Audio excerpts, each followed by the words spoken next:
Hey, hey.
We. Oh, Ryu.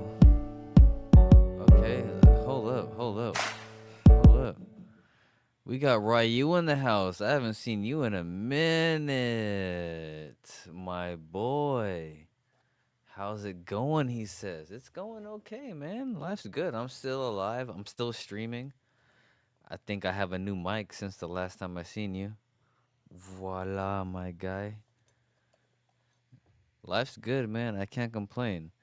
Ups, down, just like all you guys, we all have tremendous pain and suffering. But hey, why so serious? Life's good, man.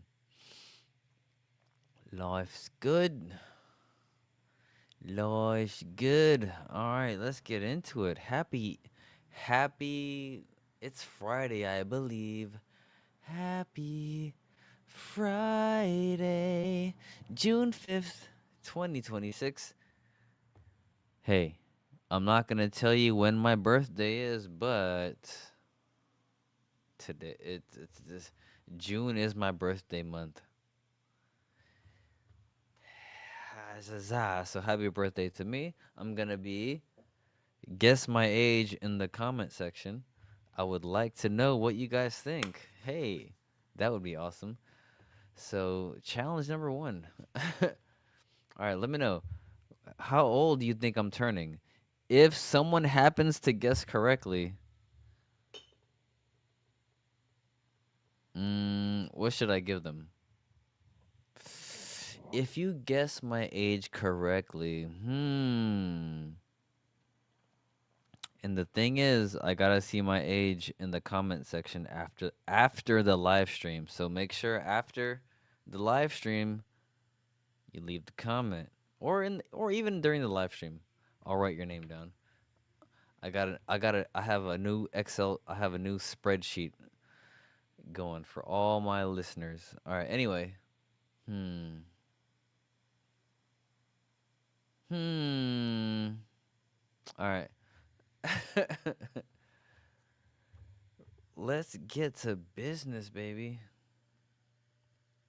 Cubic giveaway. Oh, that's right. So speaking of which, last night I went on Mr.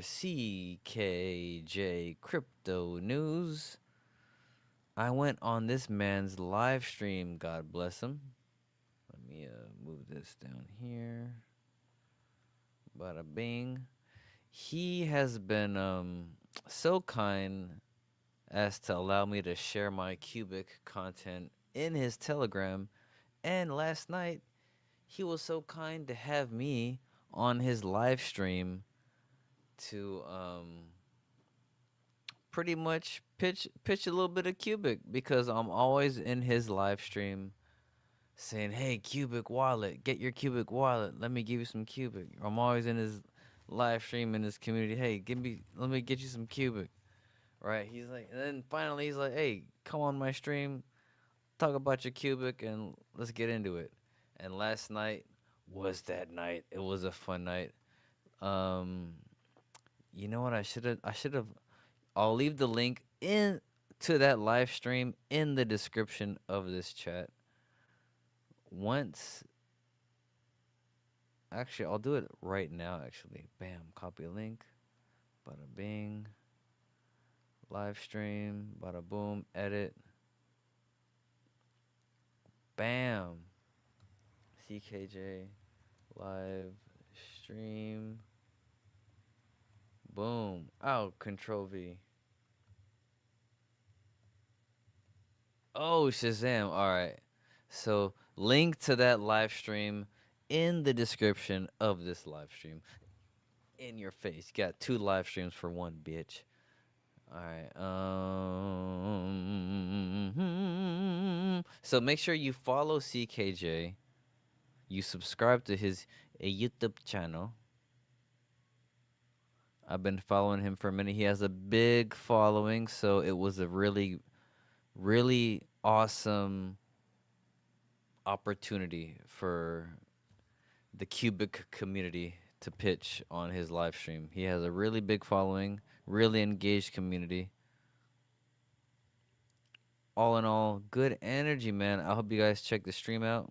Really good stuff. All right, what else we getting into? Oh, let's look at a little bit of Dogecoin. So as you know, my core community, let's look up a little bit of Doge stats. So as you know, doge.qubic.tools is the website. Let me share this tab. This is a community built website built by, let me pull up his X page, Mr. Andy Q's. Bam. So doge.qubic.tools is built by Andy underscore Q's. Make sure you follow the man. Make sure you show him some love. If you can, send him some Qubic to his donation address. Yeah, so he built this website where we can pretty much track everything Doge. Dude, God bless these builders on Dogecoin, on not on Qubic, excuse me. Qubic. So you, as you can see here, he has a little orange banner here, support now tab. Dude, he has some serious donors. A billion, dude. I have to put myself up there in the top 10 at least. Okay, I have to give him some. Okay. Dude. Yeah. Dude, shout out to this guy. Shout out to this guy. Let's check it out. Dude, earlier I think we had like 19. So check it out. We had 299 terahashes. That's our peak at Epoch 214. We were number 5 in this epoch. Our best was number 4 during Epoch 214. Avi, all-time high. We had 9% of the total Dogecoin hash rate at one point. Jesus Christ. We had almost 10% of the Dogecoin hash rate. Dude, shout out to God damn it, Milk Money. Scoop diddy poop. You know what? You know what, God damn it? You know what, God damn it? You know what, Milk Money? Because I love you so much. And that song, and me and my son love that song so much. We're about to midstream. I don't give a damn about no monetary ads. We're about to lift ourselves, dude. The sick, the greatest song to ever, the What greatest if you could song, trade on tonight's game? the greatest song to ever grace your ears. It has 2 sides. Lift yourself, dude. Lift yourself, dude. I don't have to explain the lore of this song on this channel. I mean, I shouldn't have to. Milk Money, we're about to get we're about to reset the stream. Thanks to you. We're about to reset the vibes. Reset the vibes. By the way, we have this giveaway going. Retweet the stream. $Qubic. Once you do that, put your X at in the YouTube live chat. Bars. So I can get your address. There's rules. There's rules. If I don't see your at in the live chat, you get no cubics. I don't give up. Feel me? Rules are rules. I respect those who respect the rules. I don't respect those who don't respect the rules. Simple.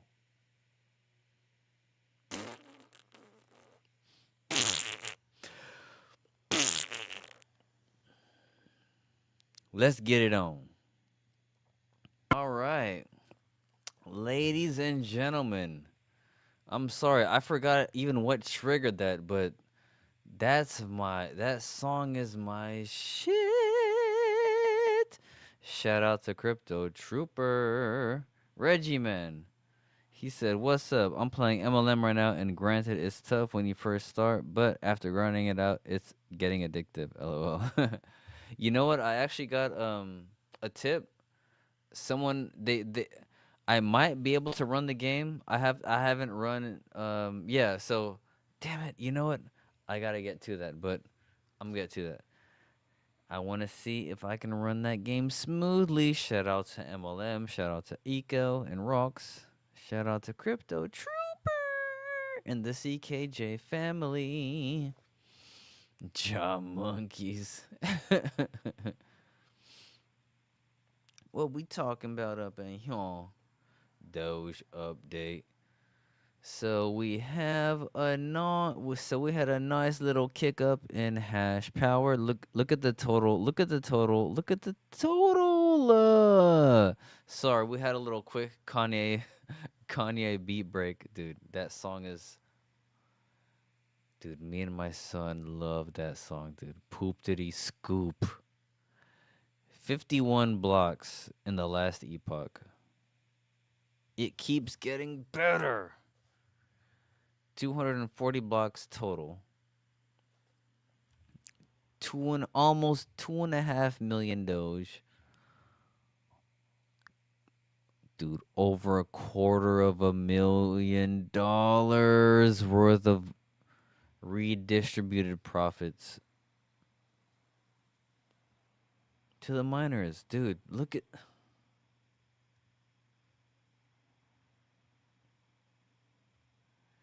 this is a little bit backwards, out of order. Shout out. Hey, as long as you can read the dates, it's all good. I'm not gonna be a little stickler about the how this is ordered, but this is dope. Shout out to Andy Q's. We have a long way to go to the end of this epoch. Man, the algorithm though. Dude, Qubic is one of those projects where you're like, I can't believe I got in this early. It's gonna be one of those projects, man. There's Bitcoin, Ethereum, Solana, Qubic.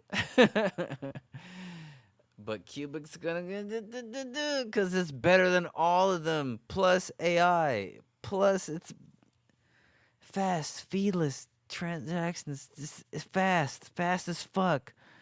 This is faster than you could fucking goddamn imagine, man. Come on, Crypto Trooper. Is that a serious question? Crypto Trooper. Hold on a second. Hey, those of you in the live chat, I see 4 on YouTube, 18 on X. Is that a serious question? Crypto Trooper, of course, it's the best hold. It's the best hold on Qubic outside of yeah, if not Qmine, then the WP token. But I would hold Qmine first because only because strictly because only because only because strictly because only because it's emissions. You get emissions every week. But WP is dependent on the MLM game. But I personally believe in the devs and the MLM game. Spirit bomb my bags. But yeah. Q mine is a sure bet in my opinion. WP is a heavy nice bet on the devs of the MLM game. I hope that makes sense in context of whatever the hell I was talking about. But yeah, Qmine is still a good hold. Qmine is the best hold on the whole network, I should say. Of all the tokens on Qubic, Qmine is my favorite hold. Hmm. Hmm. Been a while, he says. He said, dude, crypto, dude, shout out, dude, Crypto Trooper, dude, I fucks with Crypto Trooper. Can I pull your X up real quick? Hold on a second. Let me see if I can pull you up. Crypto. Yup. Dude, if you're not following Crypto Trooper 22, I mean, how can we be friends if we are not mutual followers of Crypto Trooper 22? Please. I see 544 right here. I better see at least, come on, 550. Come on. 550 at the end of the stream. Please, please. Let my boy be at 5. I have him as a, dude, I forgot I even have you as a wrench, bro. You're a wrench. You're a wrench on my channel. This was before. This is before. This is a long time. Dude, this is funny. I forgot I had you as a wrench. That's funny. You're a wrench on my channel, Crypto Trooper. Dude, so that means you've been supporting. Dude, please, dude, follow this man. Follow this man, Crypto Trooper 22. Dude, I forgot you were a wrench, bro. That's so funny. That's so funny. Oh man. Dude, give this man a goddamn follow. Let's put him at 5. Dude, we got to put him at 550. He's at 544 right now. That's only 6 more followers. That's not a lot. That's not a lot. Yeah, yeah, like the memory's coming back now. Yeah, dude, dude, yeah, now I remember. No, dude, no wonder, dude, no. God damn. I dropped something. I'm not sure if you heard that in the background. I'm like, damn. I'm like, no wonder I fuck with Crypto Trooper. He's a wrench. I didn't even realize. Dude, shout out to Hong Kong Express. I got some eggplant and tofu in this motherfucker.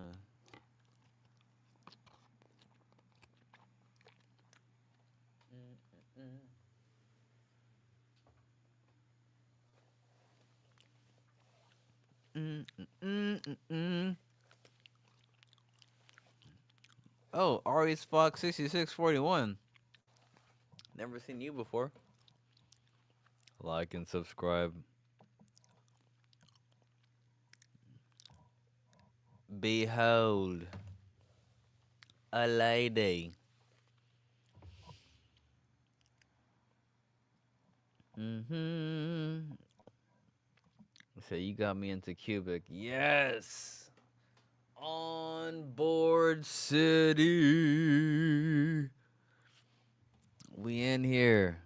Shout out to Ari's Fox. Where are you from? Are you from the Bullish family? Or are you a miscellaneous listener? Welcome to the show. I've never seen you. AI Crypto Space is in the house. Yes. Hey, make sure I'm doing a giveaway. I'm about to refresh the rules real quick.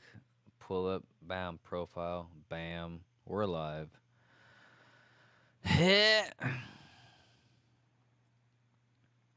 I'm giving away 1 million cubic to anyone who shares the live stream and tags $cubic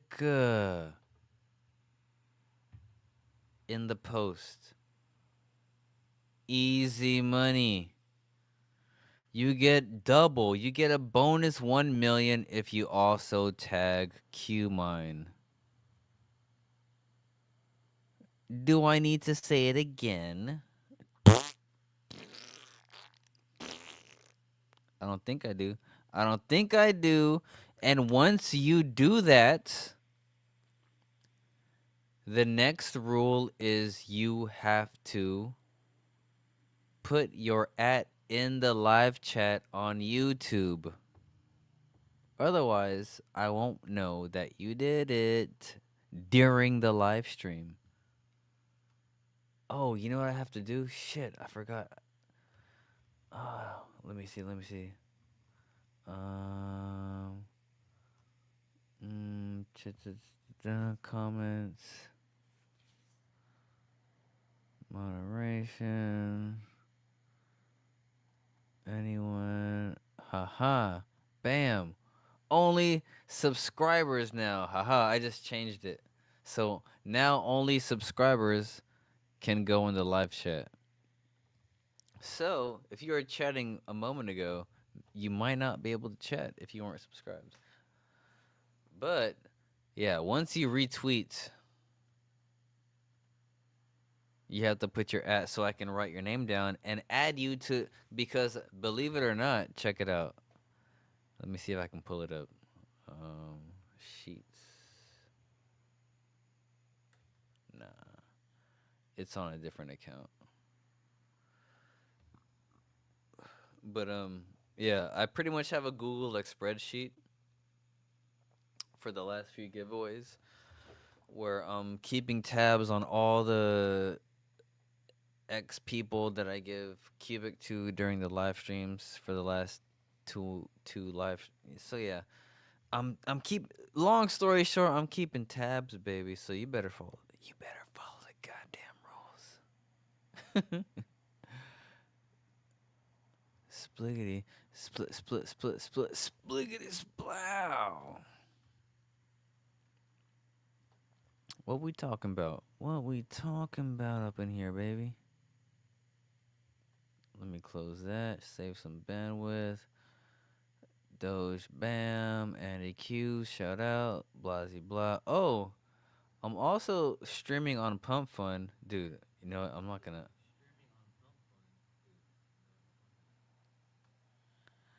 But yeah, I've been streaming on Pump Fun for a while. For my core listeners know.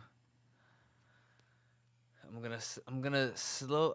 I decided I'm gonna slowly buy up more and more of the supply. It's like it's criminally low for you OGs who know Tung Tung Sahur, the Q brain rot. If you know, you know. The thing is, yeah, I'm streaming on Pump Fun just to get the word of Cubic out, but I did create a coin, but I don't want to pump it. I don't want to pump it. I don't want people to buy it. If you buy it, good. Some people did buy it, but I bought it. I bought it for sure too. I have, I think, at least I think 1 or 2% of the supply. So I'm gonna slowly buy more. Maybe I'll buy like half the supply slowly over time because there's gonna be a Solana bridge over to Cubic.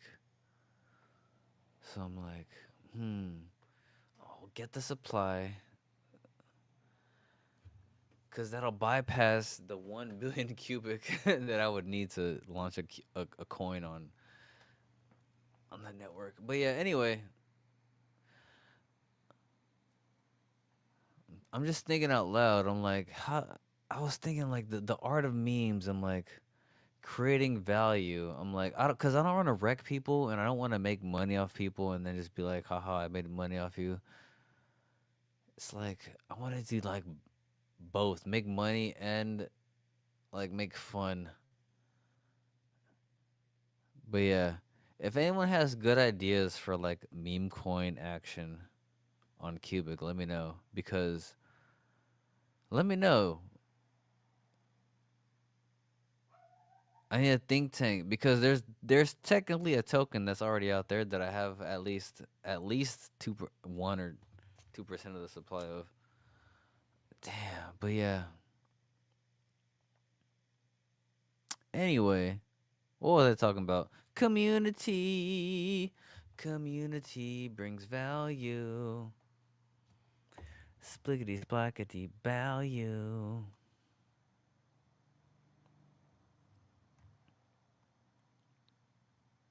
Oh, what's my feet talking about?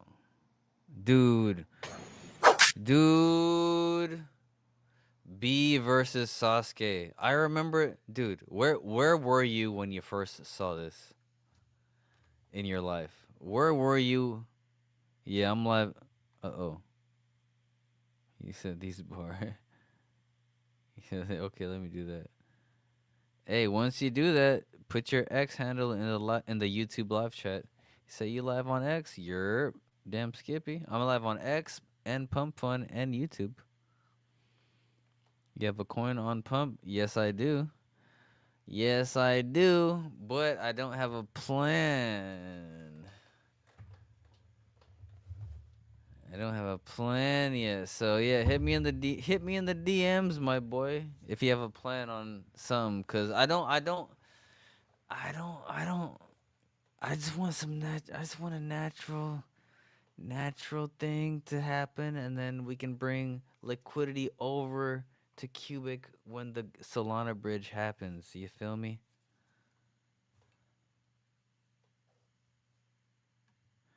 He said, I just did a hot at ninja underscore forever. What? Dude, all right, let's check out. Because I know I'm going to get copyright, whatever. So before I have to cut this, let's do. I remember the first time, dude, I'm an anime nerd. So, dude, my first tattoo was Rock Lee on my chest. Oh, damn. Did I just reveal too much? No. All right, so check it out. This was dude, when Killer B Killer B treated Sasuke like, dude, Sasuke thought he was a fucking boss. Dude, I remember the first time seeing this like dude, the animators fucking went ape shit. I don't know what the fuck they were on thinking about Killer B's fighting style. They went ape shit, dude. If you're not an anime nerd, I feel sorry for you, but dude, they went ape shit. Okay, hopefully this is the fight that I think it is because I haven't seen this clip or this particular link. All right, let's check it out. Dude, the power he's exhibiting. Killer Bee's fucking Sasuke doesn't even know how fucked he is yet. He doesn't even, dude. Killer Bee is just using the one big blade. He hasn't even pulled out the fucking. If you know, you know. He hasn't even pulled out his agility, his 8 fucking the dude. He's just brute forcing testing him. Dude. The first time I saw this, I said, "Holy fucking shit." The power scaling this did for me with Killer B fucked me up. All right, let's continue. AI Crypto Space knows what's going on. Dude. Dude. Sasuke sucks. He does. Yeah, man. That's why he ended up with one arm in Baruto. Dude, the music, he just backs up to write a rhyme. He just goes ding, like the animation. It's so funny when you look at it in hindsight. He goes like that's all. It has nothing to do with his fight. The move. That the lightning, the, it's just bars. It's bars flowing into his head. The pain in my chest, baby. It's like from your kicking, yo. You're not running now. Come on, we're selling the score till I'm kicking. Yeah.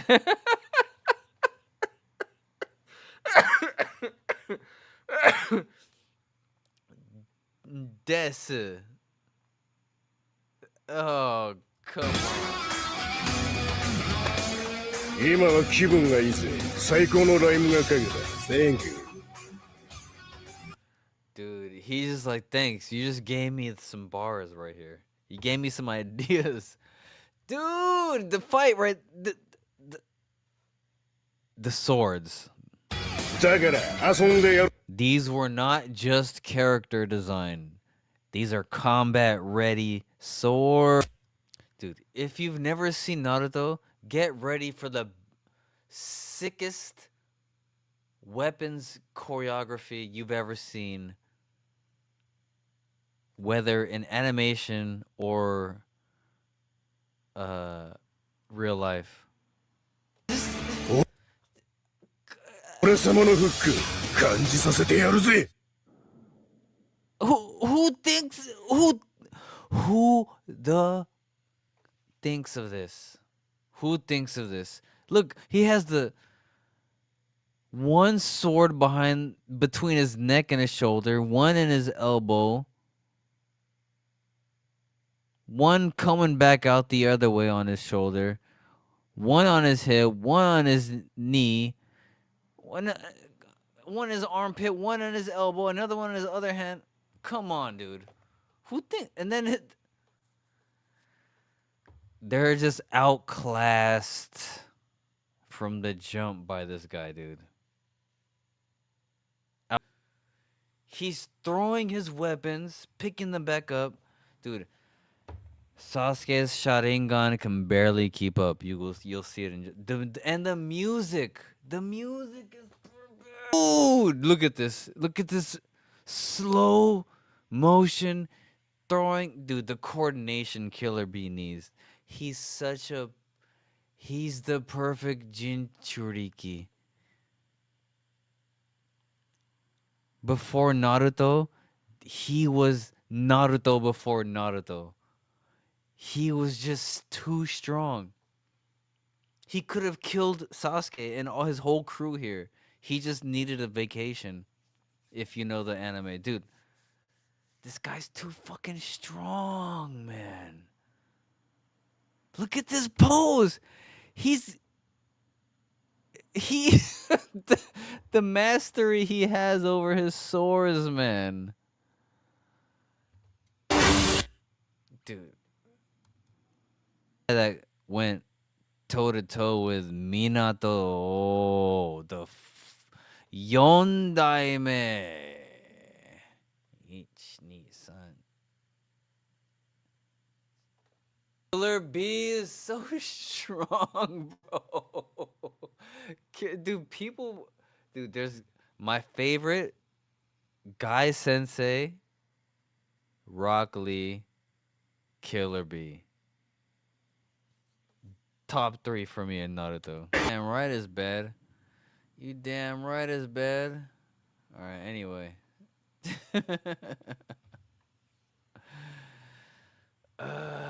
What was I talking about?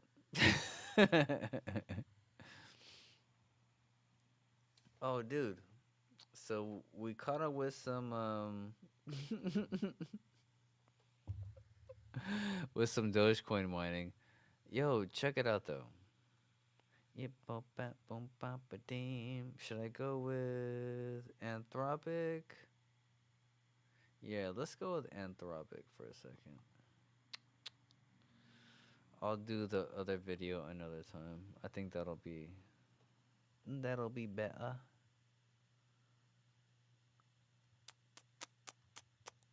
So, on the topic of AI,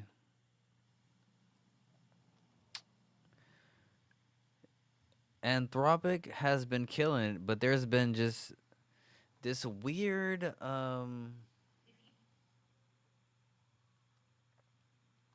phenomenon You love going reading. on You're going. called token maxing. As you can see here in the with the tab that I'm sharing, there's something going on called token maxing, and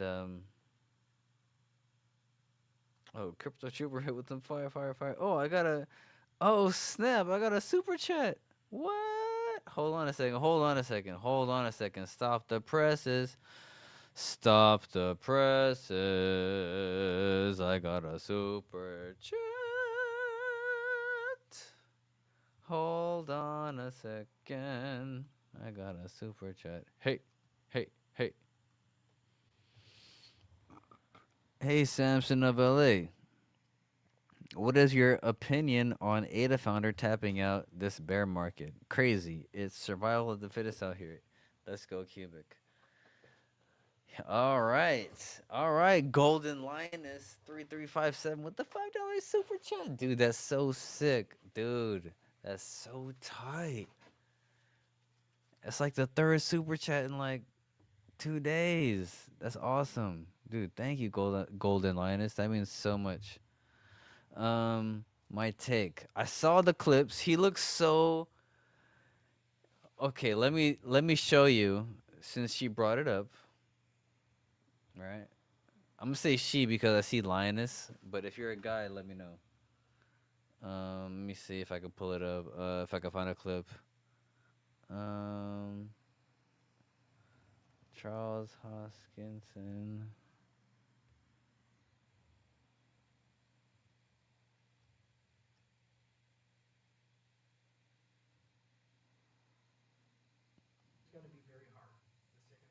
Okay, I think this is it. Half of the year for Cardano, we're probably going to see more dApps. So This is what they're. I think this is what they're talking about right here. Golden lioness.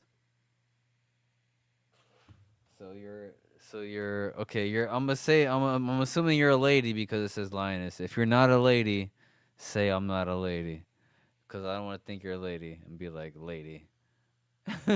this year's going to be very hard. The second half of the year for Cardano, we're probably going to see more dApps in DeFi die and a consolidation happen. I'm not exactly sure what my role or place is to resolve this. You know, I keep getting criticized relentlessly online. People every single day post on my Twitter feed the price of ADA and blame me for it collapsing. And I'd really like to know, I'd just like to understand what my agency is here. I don't have any special powers with Cardano. I don't have any governance keys. I don't have any ability to even initiate a hard fork, much less a protocol parameter change. I don't have access to the treasury. I don't even own the trademark for the name Cardano. All of the funding that was given for growing the ecosystem and governing the ecosystem was given to separate entities. And at the all-time high, it was billions of dollars. It was not given to me. So how can I exactly influence and grow and solve this problem for you? I'm being honest here, and I really would love to see an answer here. What power do I have What control do I have over this? So sad. That's my take. My take is just so sad. That's just so sad that people depend on someone like that. That's so sad. That's so sad. I mean, what? There's not much of a take to have on it. It is what it is. He's just a guy who made something who doesn't have control of it, which is what happens to a lot of companies. Michael Saylor spent 64 billion to buy 50 billion of Bitcoin.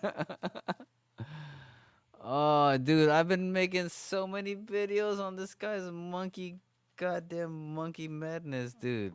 STRC is currently $90 a share, dude. Dude, it's going down, literally. It's going down. I told you so, told you so, told you so. I love this shit, dude. What's happening with Bitcoin? What is the price of Bitcoin right now? I have no idea. Is it?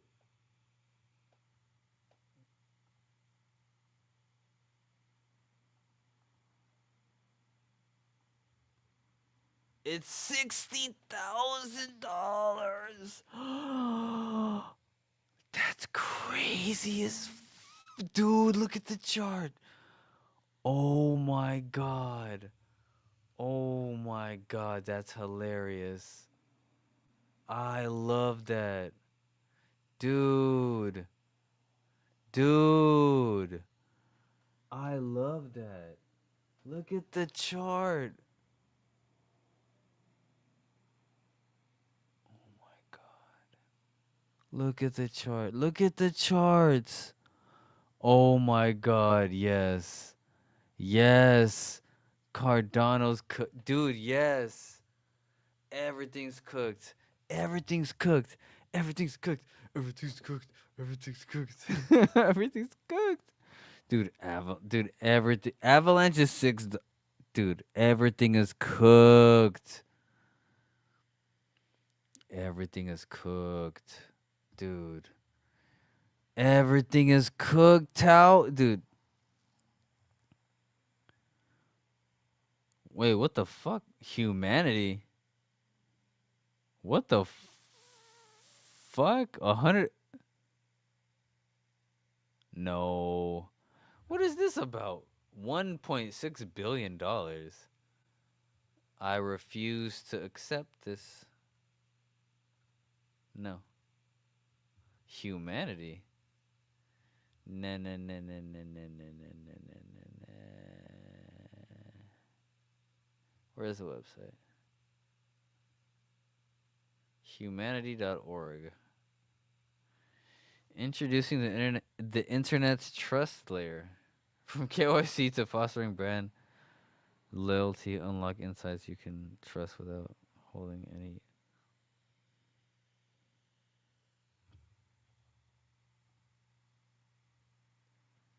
Get out. Get out. Dude, if you got in right here, get the fuck out. If you didn't get out right here, hurry up and get out. Dude, you're up.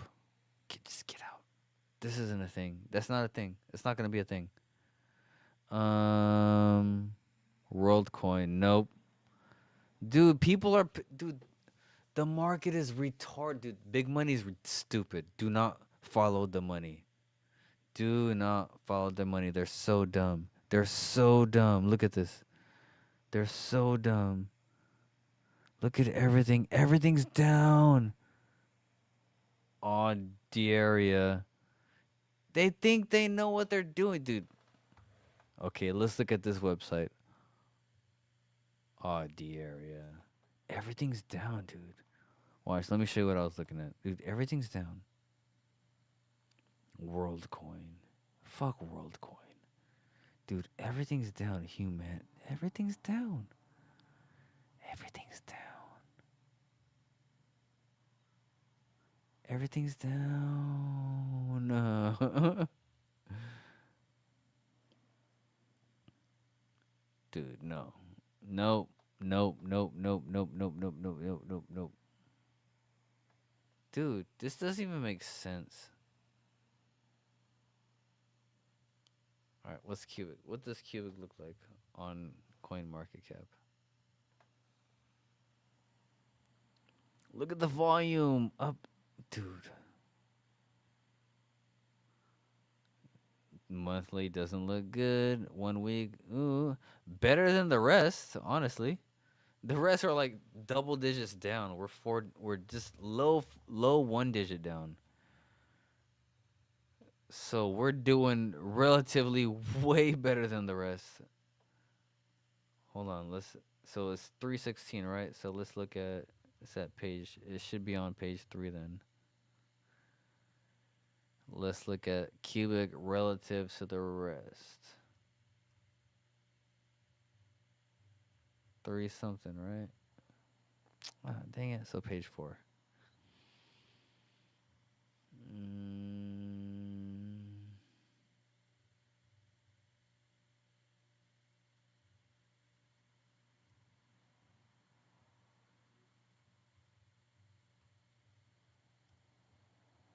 aha.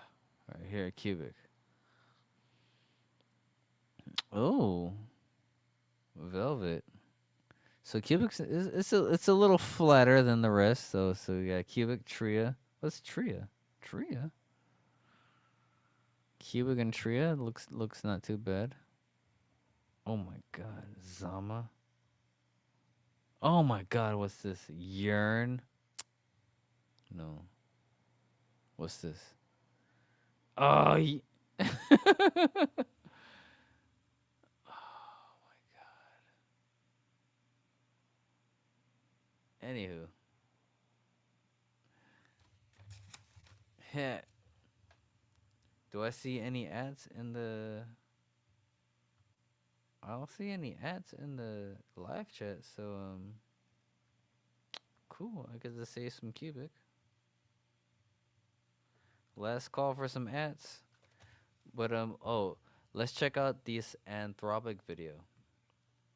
By the way, this video is for my cubic OGs, dude. If you know, you know. LLMs, they're not intelligent. They're just slot machines, guessing games. They cost tons of money. There is no profitable AI company. Anthropic is the closest thing you can get to profitable. But check out this video, and this might adjust your perspective just a little smidgen.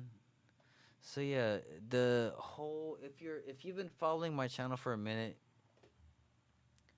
you'll know the financial AI bubble is just a deck of it's just a house of just silly delicate cards.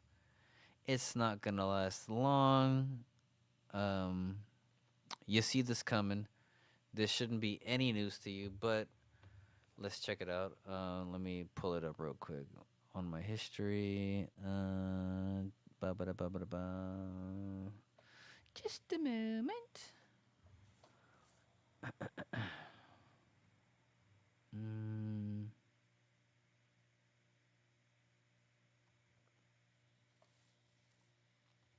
actually, yeah, no. Actually, no. Let me pull this video up real quick.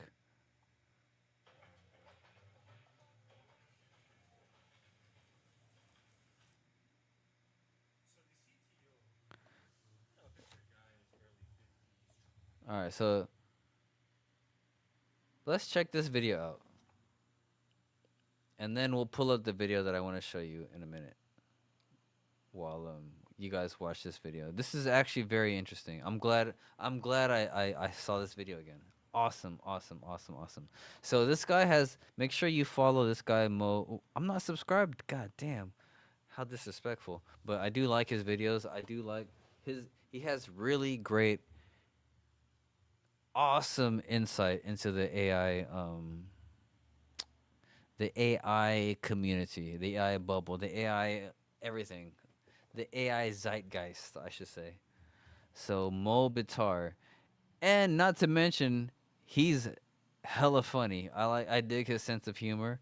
So check out this video. Um, get briefed a little bit on some AI goodness. I'll be right back off camera. Let me see. Catch up with the comments. And Golden Lioness. Shout out to Golden Lioness. Thanks again for the super chat. Bam. So check out this, and then we're gonna check out a little bit more AI goodness in just a minute, just to keep the community briefed on whatever I'm up to. So you know where I'm coming from when I come with the content. You feel me? So the CTO of Uber, who, picture a guy in his early 50s, trying to look hip, terrified of getting left behind, and he's shitting bricks because if he doesn't suck AI silicon dick on stage today, some 26-year-old with a man bun and a trust fund is going to tweet, "Okay, boomer," and end his bloodline. Because if he starts bashing AI selling at the next printing press, he's gonna look like a boomer. So all the old dudes right now, the industry staples, DHH, Uncle Bob, all of them, they're out there going, "Hey, this AI thing is pretty cool. Look at me adopting new technology." You didn't expect that from this old guy, did you? And so the Uber CTO, he gets up in front of the company and does a demo.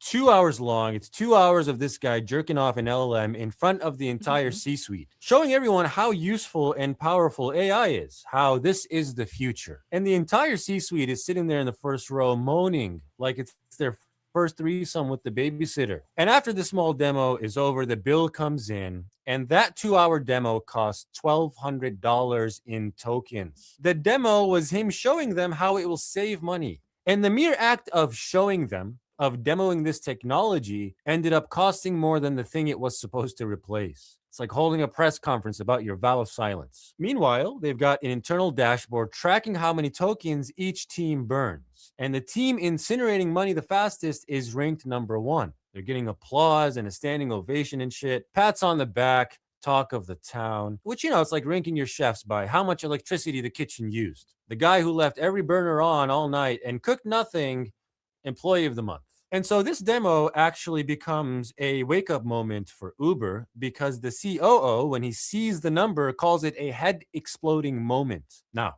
it gets worse, believe it or not. Uber had actually set an AI budget for all of 2026. And they're like, we're going to be smart about this. We don't want runaway costs. And they blew the entire annual budget in 4 months by April. To do what? Did they ship more features? Did they expand into new markets? No, nothing. They summarized.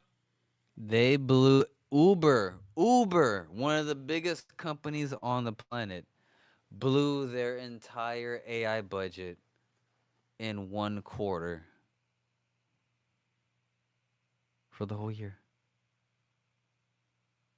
Tokens, the reality of token costs. If you've been keeping up with the channel, this shouldn't be a surprise to you, but dude, when the cost of the actual tokens stops being subsidized, man, the bubble's gonna pop so fast, man. It's gonna pop so fast. Welcome to the the number one AI channel on the planet. Some emails. Nah, not. I'm just playing. This guy, I get a lot of insight from these guys. Dude, these guys do the research. I'm just sharing the knowledge, dude. These guys are awesome.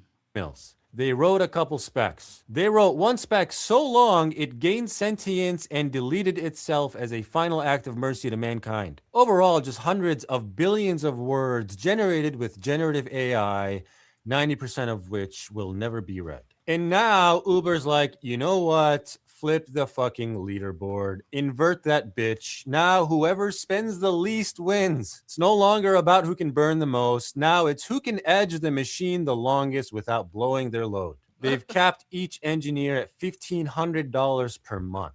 And when you've got 5,000 engineers or so, that's still a small fortune each month, by the way. And look, I'll be honest that early on, I couldn't really say definitively that this was a bubble. I figured they'd figure out the economics. You know, tech companies, they lose money early, they go into the red to grow, and then hopefully it gets cheap. They figure it out. But the more I think about it, I don't know.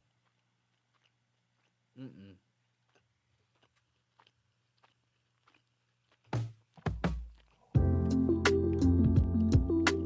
Hi, I'm Mark. I'm an in-house product lawyer at Anthropic. This morning, Hi. product managers. Hi, I'm fucking This Mark. algorithm, the LLM autoregressive thing, for every single word it generates, it has to reread the entire conversation from the start. For every word. It's just structurally inefficient at the deepest level. And what this thing actually is. And look, I'm done pretending that this is a clever little analogy. I'm being literal. It's a slot machine. You pull the lever, sometimes it gives you a little dopamine tingle. Oh, look, it wrote code that works. And you're hooked. But 80% of the time, you're like listening to confident nonsense that sounds like a stoner explaining quantum physics. But hey, that 20%, beautiful. And see, that's the trap. That's the mechanism. It's you late at night going, should I just write this myself? And going, no. Pull the lever one more time, King. The big win's coming. Just like last time and the time before that.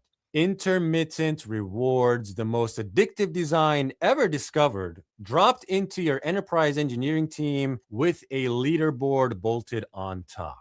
And the whole industry is having this Uber-style psychosis episode. Walmart saw this and they're like, hold my beer. They built an internal agent called Code Puppy. Code Puppy. Sounds like the rejected mascot for a furry convention that got Me Too'd into oblivion. And so Walmart executives were like, here, boys, unlimited tokens for everyone. And then the bill came. And Code Puppy was sent up to a farm to live out the rest of his life. They neutered the program. And Microsoft, which owns like a quarter of OpenAI, is canceling its own Claude licenses for the same reason. GitHub Copilot moved all of its customers as well to token-based billing rather than a subscription model. And some customers saw their price jump 100-fold. That's 100x, not 100%. And the truth is, no one is raving about AI at these companies because it works or makes the entire company a well-oiled code shipping machine. At best, it solves some problems, but creates a whole bunch of new ones. It's hard to make it work well, and it has never been profitable for anyone, ever. And so everyone is sobering up right now, and this is really, really bad news for Sam Altman. Because Sammy here needs to IPO and soon. He's out there doing the enterprise roadshow right now, his voice crackling like a youth pastor who just discovered Pornhub. And towards the end of this presentation, he goes, companies are starting to complain about pricing, saying that it's a huge issue and that this never came up before. And, you know, he says it in passing, but really you could tell that this is highly existential for him. I mean, that's the whole bubble crinkling right now. And he's like, guys, we're trying to IPO. Can you guys not do this right now? And, you know, he doesn't say cost has become a huge issue, but don't worry, we have a plan to get this under control. He just moves on. He just sounds surprised. And by the way, the casinos broke too. OpenAI loses $1.22 for every dollar it makes. And they've slurped up all the money from SoftBank, the Saudi money. It's all gone. The only place left to get more is from you. That's what the IPO is. And you might think, wait, if it's all so unsustainable, if it's all a sham, why IPO and accelerate your own demise? Two reasons. One is that they don't have a choice. Two is that the market doesn't care about a loss. The market actually loves a loss as long as you've got a vision or growth story. And this is AI, baby. It's the birth of a new species. Of course, it's going to be ugly and bloody. And when the stock starts to wobble, Dario is going to get up on stage and go, you're trying to short a conscious being? How fucking dare you? This is morally unacceptable. And Claude is beside herself right now. And he's such a masterful storyteller that it'll actually work. The public will buy it the same way they're buying it right now. And look, if I had to make a prediction, I would say that AI ends up being something that is, you know, real and useful, but very narrow. Like great for coding and other verifiable tasks, but only if you hover over it like a disappointed Asian dad. For everything else, it's just a very expensive way to be confidently wrong with a reinforcement loop that keeps you hooked enough to keep your hand on the lever. And the proof is in how it works. Generative AI doesn't change things. There's no such thing as the AI editing. Every time you ask for a tiny change, it regenerates the entire fucking universe. Like if you ask it to tweak an image, it doesn't like move pixels or something. It just rebuilds the whole thing from scratch. It only knows how to generate at a volume so insane that no human can keep up. And now we're surprised that the bill matches the volume. And all this so old dudes don't have to hear "okay boomer" in the company chat.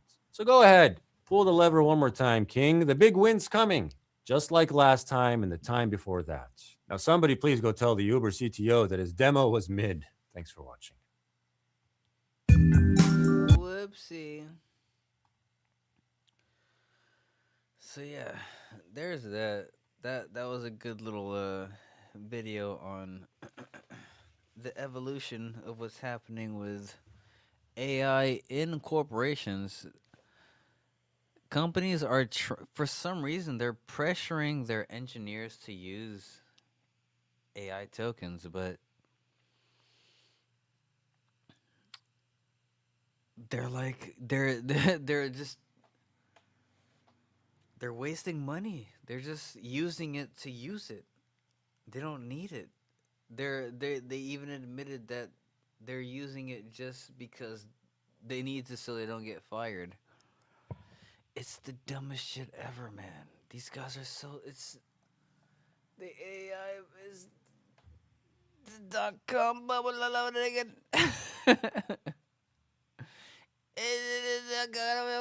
Again. Okay, okay. We might as well watch this next video. The current AI bubble began in November of 2022 when Make sure you watch The Wall Street Millennial. I'm gonna go take a leak. The Wall Street Millennial. I'm not subscribed, dude. I'm so disrespect. I liked it. Dude, how am I not subscribed? Dude. Subscribe to The Wall Street Millennial. Like. Oh, excuse me. Yeah, Ali. Alright. Ready and spaghetti.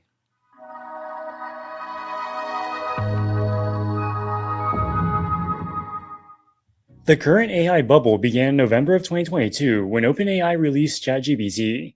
OpenAI went from an obscure entity to one of the most talked about companies in the world literally overnight. They also had backing from Microsoft and other big investors. The AI market was OpenAI's to lose. They had millions of users before any competitors could launch a product and had a huge lead in name recognition. But it looks like OpenAI has largely squandered its head start. ChatGPT is the most popular AI tool in the world with over 900 million weekly active users. However, the vast majority of these users pay nothing, and OpenAI is burning billions of dollars per month. In March of 2026, it was reported that OpenAI had $25 billion of annualized revenue. This is actually pretty small when you compare it to Sam Altman's grandiose claims. In March of 2023, 6 months after the release of ChatGPT, a competing company called Anthropic released its own AI chatbot called Claude. Instead of focusing on the consumer market, Anthropic marketed Claude to enterprise customers, particularly their Claude Code product, which has become popular among software engineers. On May 20th, 2026, the Wall Street Journal claimed to have gained access to financial documents Anthropic gave to its investors. The company expects to generate $10.9 billion of revenue in the current quarter and report a slight operating profit. That would represent more than $40 billion of annualized revenue, making Anthropic significantly bigger than OpenAI. However, there are some heavy asterisks around Anthropic's claimed profitability, as well as the sustainability of its revenue. In this video, we'll analyze the explosion of Anthropic's revenue over the past few months, and what this can tell us about the AI bubble. On this channel, we talk a lot about businesses that lose billions of dollars, but it doesn't have to be that way. Thanks to today's sponsor, Printify, you can start your own business with $0 upfront and very little risk. Printify is a print-on-demand platform that can make custom t-shirts, hoodies, mugs, and over 1,300 other products. You upload a design or generate one with their built-in AI tools and list it on Etsy, TikTok Shop, Shopify, or wherever you want to sell. When a customer buys, Printify handles the printing, packaging, and shipping. There's no inventory to buy, no warehouse to rent, and no minimum order quantities. You only pay when something actually sells. The reason this model is so powerful is that it lets you be specific. Every viral trend, every inside joke, every niche profession is a potential product. And because you're not buying inventory up front, you can test 50 ideas and see what by $180,000 a year in revenue come with 15%. Today, the vast majority of Anthropic's revenue comes from enterprise customers. Of this enterprise spending is mostly related to their Claude Code product, which helps software engineers write code. AI is incredibly compute intensive. It takes a huge amount of data center resources both to train large language models and to run inference on them. Running inference on AI coding is especially compute intensive. The AI often has to read through hundreds of thousands of lines of your existing code base every time you ask it to do something. Other than Claude Code, one of the most popular AI coding tools is Cursor. Cursor is an AI-native integrated development platform which incorporates third-party AI models, including Claude, via the API. So Anthropic generates hundreds of millions, if not billions of dollars from Cursor API calls. According to the Wall Street Journal, in the first quarter of 2026, Anthropic generated a little over $5 billion of revenue. They spent about $3.5 billion on computing costs. This includes both the cost of training new AI models and running inference on existing ones. They spent almost $1 billion on sales, marketing, and partnership costs, and about $500 million on other operating costs. The second two categories include the cash portion of employee salaries, but exclude stock-based compensation, which is likely significant. Anthropic incurred a cash loss of about $500 million in the first quarter. The second quarter of 2026 has not yet ended, but based on current trends, Anthropic expects its revenue to surge to $10.9 billion. Its computing costs are also increasing, but at a slower rate. In the first quarter of 2026, Anthropic spent 71 cents of every dollar of revenue on compute, while in the second quarter it expects to spend 56 cents. In the second quarter, Anthropic expects to make an adjusted profit of about $500 million. They probably pay more than $500 million on stock-based compensation, so they are probably still losing money on a GAAP basis. Nonetheless, if these projections hold true, Anthropic will have achieved adjusted profitability long before most analysts had expected. The reason Anthropic became profitable is because revenue increased rapidly while computing costs increased by a lesser amount. There are a few possible explanations for this. While we don't know for sure, there is strong reason to believe that Anthropic has drastically reduced its training costs over the past few months. In early April, Anthropic claimed to have created a new AI model called Mythos. They claimed it is their most powerful model to date. It probably cost billions of dollars to train, with much, if not most of this training expense being recognized in the first quarter. Anthropic did not release Mythos to the public. They claimed that Mythos is capable of finding security vulnerabilities in many pieces of software, and that if released to the public, it could be abused by cybercriminals. However, Anthropic's safety-based rationale did not stand up to basic scrutiny. Anthropic claimed that Mythos identified 3 security exploits in open-source software. Independent cybersecurity firms were quickly able to identify these exact same security exploits using open-source AI models that had already been available for years. Mythos is the largest and most advanced AI model Anthropic has created to date. It is therefore likely to be the most compute-intensive to run inference on. Anthropic is already compute-constrained. Throughout late 2025 and early 2026, they progressively tightened rate limits on Claude Premium subscribers. Releasing Mythos to the public could exacerbate this problem. So instead, they released Claude Opus 4.7, which is smaller, less capable, and less compute-intensive. Given that demand for Claude Code has been skyrocketing and Anthropic is already compute-constrained, it is reasonable to believe that they have reallocated some, if not all, of their training compute to inference in the second quarter. This could explain why computing costs decreased from 71%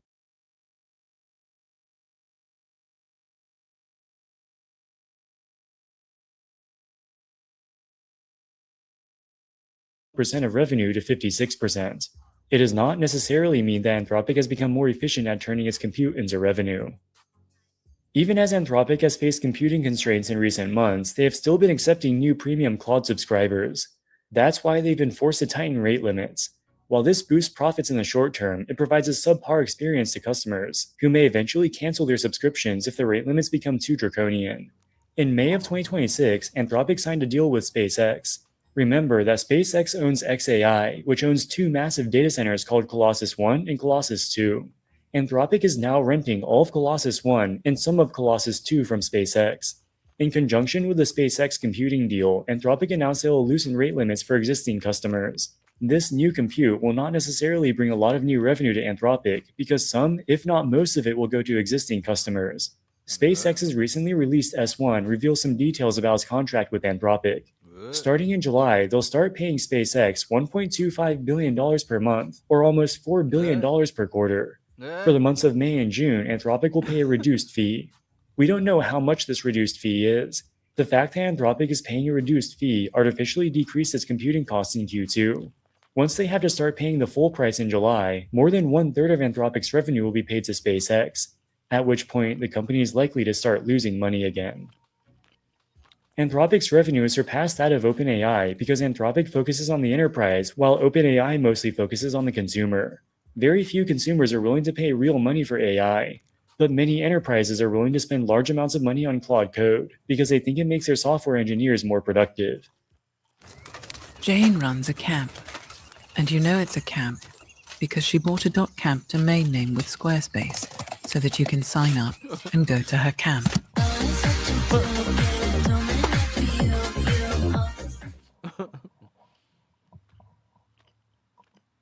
But is this really the case?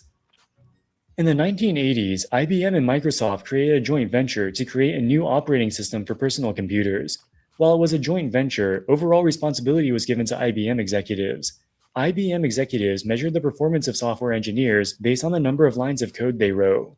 This was a relatively common productivity measurement at the time, as it represented one of the few ways for large companies to quantify the performance of individual developers. Microsoft employees working in the joint venture would refactor the code.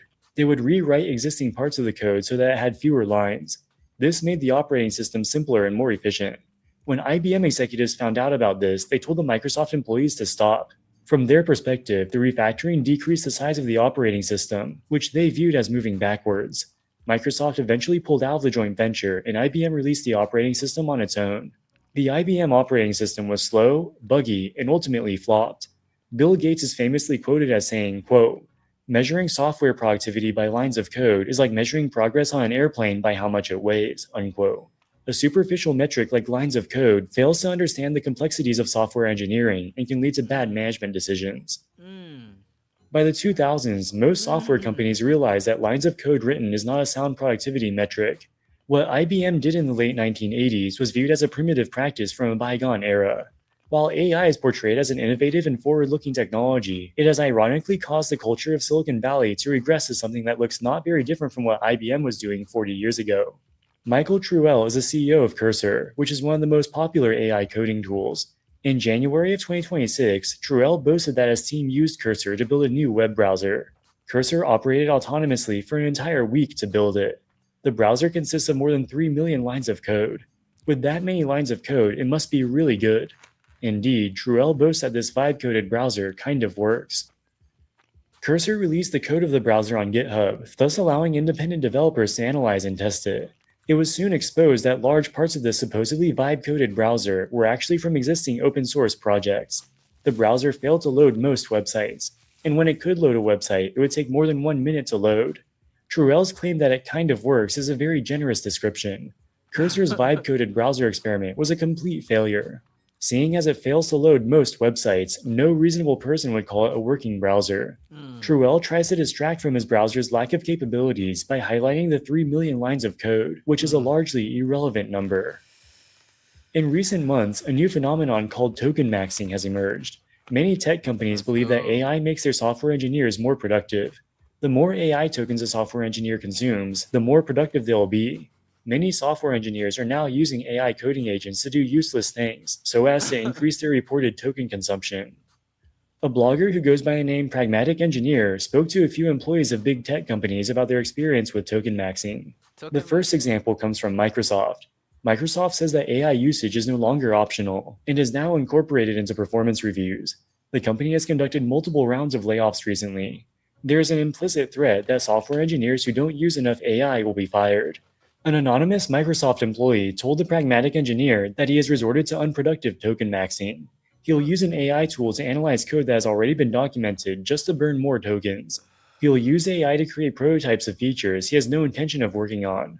He'll use AI to do things even when he knows he could do it faster by hand. Salesforce requires its software engineers to consume at least $170 worth of tokens per week across Claude Code and Cursor. That's almost $9,000 per year. And that's the minimum. Most employees try to exceed this because they think that will look better to their managers. Many Salesforce engineers resort to using AI to create useless software features which they know will never be implemented. It should perhaps not be surprising that Meta, the same company that wasted $80 billion on the failed metaverse, has now become one of the biggest proponents of token maxing. Meta tracks how many AI tokens each of its software engineers consumes. It was recently revealed that a Meta employee created an internal leaderboard called Claudonomics, where employees compete to see who burns the most tokens. It's interesting that the leaderboard is called Claudonomics. Meta has spent billions, if not tens of billions of dollars to build its own Llama family of AI models. But Llama is so bad that not even Meta's own employees use it. The highest-ranking Meta employee on the Claudonomics leaderboard consumed 328 billion tokens in a 1-month period. The leaderboard showed which AI models this employee used, but did not give a breakdown of how many tokens they consumed from each model. The cheapest model they used was Gemini 3.1 Flash Lite, which would have cost $112,000 for 328 billion tokens. The most expensive model was Claude Opus 4.6, which would have cost $1.9 million. That's a huge range, but at a minimum, this employee spent over $100,000 on AI tokens in a single month. Back in the 1980s, when IBM was judging performance based on the number of lines of code, this motivated their software engineers to create subpar software, which was bulky and inefficient. But at least it didn't cost anything directly. The recent token maxing phenomenon is different, because every time a software engineer uses an AI coding tool, this is billed to their company, and the bills are adding up. Uber recently admitted that it burned through its entire 2026 AI budget in the first 4 months of the year, with most of the money being spent on Claude Code.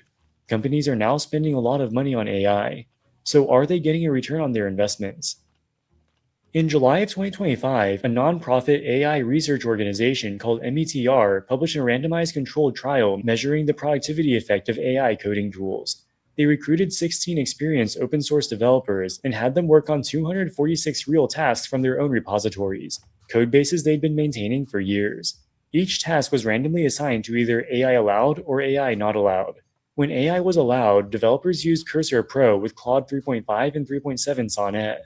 Before the study, developers forecast that AI tools would let them finish tasks 24% faster. The actual results were the opposite. When they used AI, tasks took 19% longer. Not 19% faster, 19% slower. After the participants completed the experiment, but before they were shown their results, METR asked them again if they thought they were faster or slower with AI. The participants still believed that they were faster with AI. They felt faster when they were using AI, even when they were actually taking longer. What if anything you read you could listen to instead? Just upload and press play. Chapter 1. In my younger and more vulnerable years. Now every book, PDF... When you use a tool like Cursor or Claude Code, it feels fast. AI is fucking people up. Because the AI spits out a lot of code quickly, but you spend an enormous amount of time reviewing the output, fixing subtle bugs, reprompting, and reasoning through architecture the AI got wrong. METR ran a second study starting in August of 2025. They invited all 16 original participants back. Only 10 returned. They also recruited 47 new developers from a broader set of open source projects. The 10 returning developers were about 18% faster with AI. The 47 new developers were about 4% faster, but both confidence intervals crossed 0. So while they were faster with AI, the difference was not statistically significant. Still, the point estimates moved in AI's favor. So what explains this change? It could be that AI coding tools have improved during 2025, which is certainly possible, but there is another potential explanation. Of the 16 original participants, only 10 came back. Part of that is because of the pay rate. METR dropped compensation from $150 an hour in the first study to $50 an hour in the second. But part of it is something else. METR reports that across both the returning cohort and the new recruits, a significant number of the developers declined to participate or declined to submit certain tasks, specifically because they no longer want to code without AI. One returning developer said, quote, "I'm torn. I'd like to help provide updated data on this question, but I also really like using AI," unquote. A new participant explained why he wouldn't submit certain tasks for randomization. Quote, "I found I am actually heavily biased sampling the issues. I avoid issues like AI can finish things in just 2 hours, but I have to spend 20 hours. I will feel so painful if the task is decided as AI disallowed," unquote. And another, quote, "My head's going to explode if I try to do too much the old-fashioned way, because it's like trying to get across the city walking when all of a sudden I was more used to taking an Uber," unquote. These are experienced professional engineers with a median of 10 years of open source experience. Many work at companies that now mandate AI tools. They genuinely enjoy using AI, partly because it makes them feel faster, even when, at least in early 2025, it was making them slower.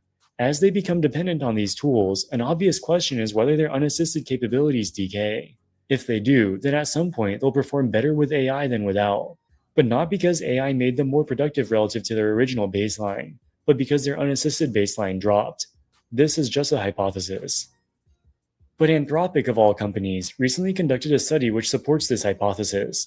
In January of 2026, they released the results of a study about how AI use impacts the rate of learning for junior software developers. They recruited 52 junior software engineers who each had about 1 year of experience coding in Python. They gave them a relatively simple task involving the Trio Python library. Half of the participants were allowed to use AI tools, while the other half were not. After this, they took a quiz which tested their knowledge of the Trio library. The AI group completed the task in 23 minutes on average, while the no AI group took 25 minutes. So AI provided a marginal, statistically insignificant speed boost. But the no AI group scored 65% on the quiz, while the AI group only scored 50%. This difference is statistically significant. Kudos to Anthropic for having the integrity to release the results of this study, because it paints a pretty damning picture of AI. Python is one of the most commonly used programming languages, with a massive amount of training data available. AI coding tools tend to be much better with Python as opposed to more obscure languages. Furthermore, it is almost universally acknowledged that AI tools are better with simpler tasks than more complex ones. This study had junior developers doing a relatively short and simple task with Python. This is the best case scenario for AI.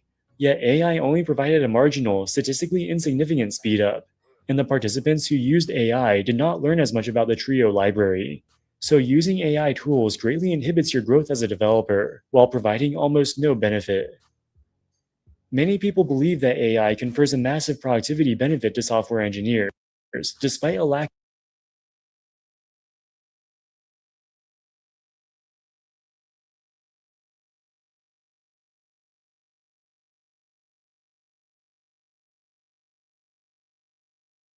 of hard evidence.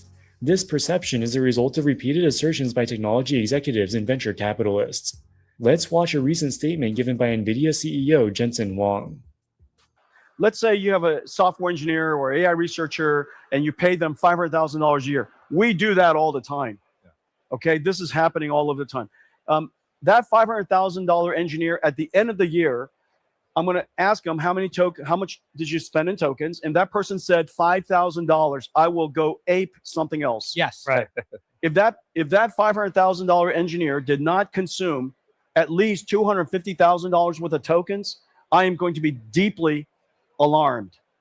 Okay, and this is no different than one of our chip designers who says, "Guess what? I'm just going to use paper and pencil. I don't think I'm going to need any CAD tools."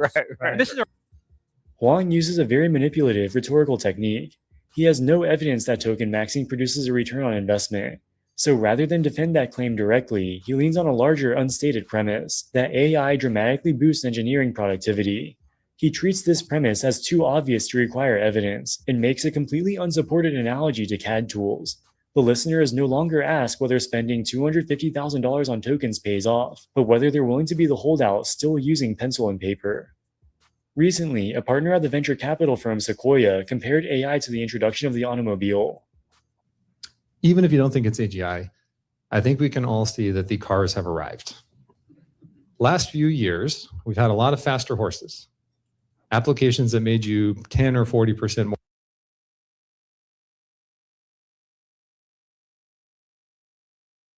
more productive, but didn't fundamentally change the way you work. Now we're starting to see cars. Applications that make you 10 or 40x more productive. And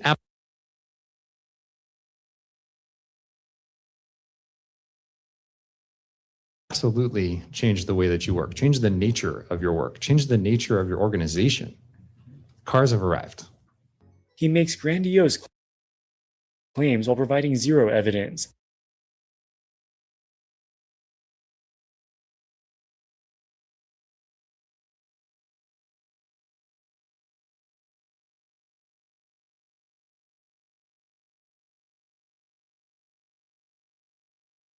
AI tools make you 10 to 40 times more productive. Which AI tools? How do you measure productivity? These are just fake numbers he made up. Notice the framing of the automobile versus the horse-drawn carriage.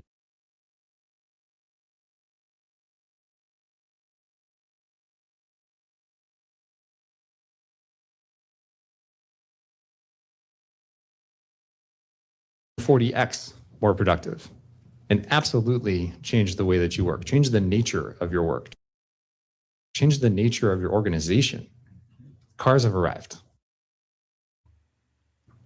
He makes grandiose claims while providing zero evidence. AI tools make you 10 to 40 times more productive. Which AI tools? How do you measure productivity? These are just fake numbers he made up. Notice the framing of the automobile versus the horse-drawn carriage. This is very similar to Jensen Huang invoking pencil and paper. The AI CEOs and venture capitalists want you to be scared. Snake.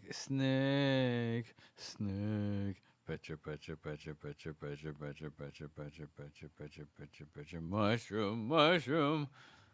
You need to use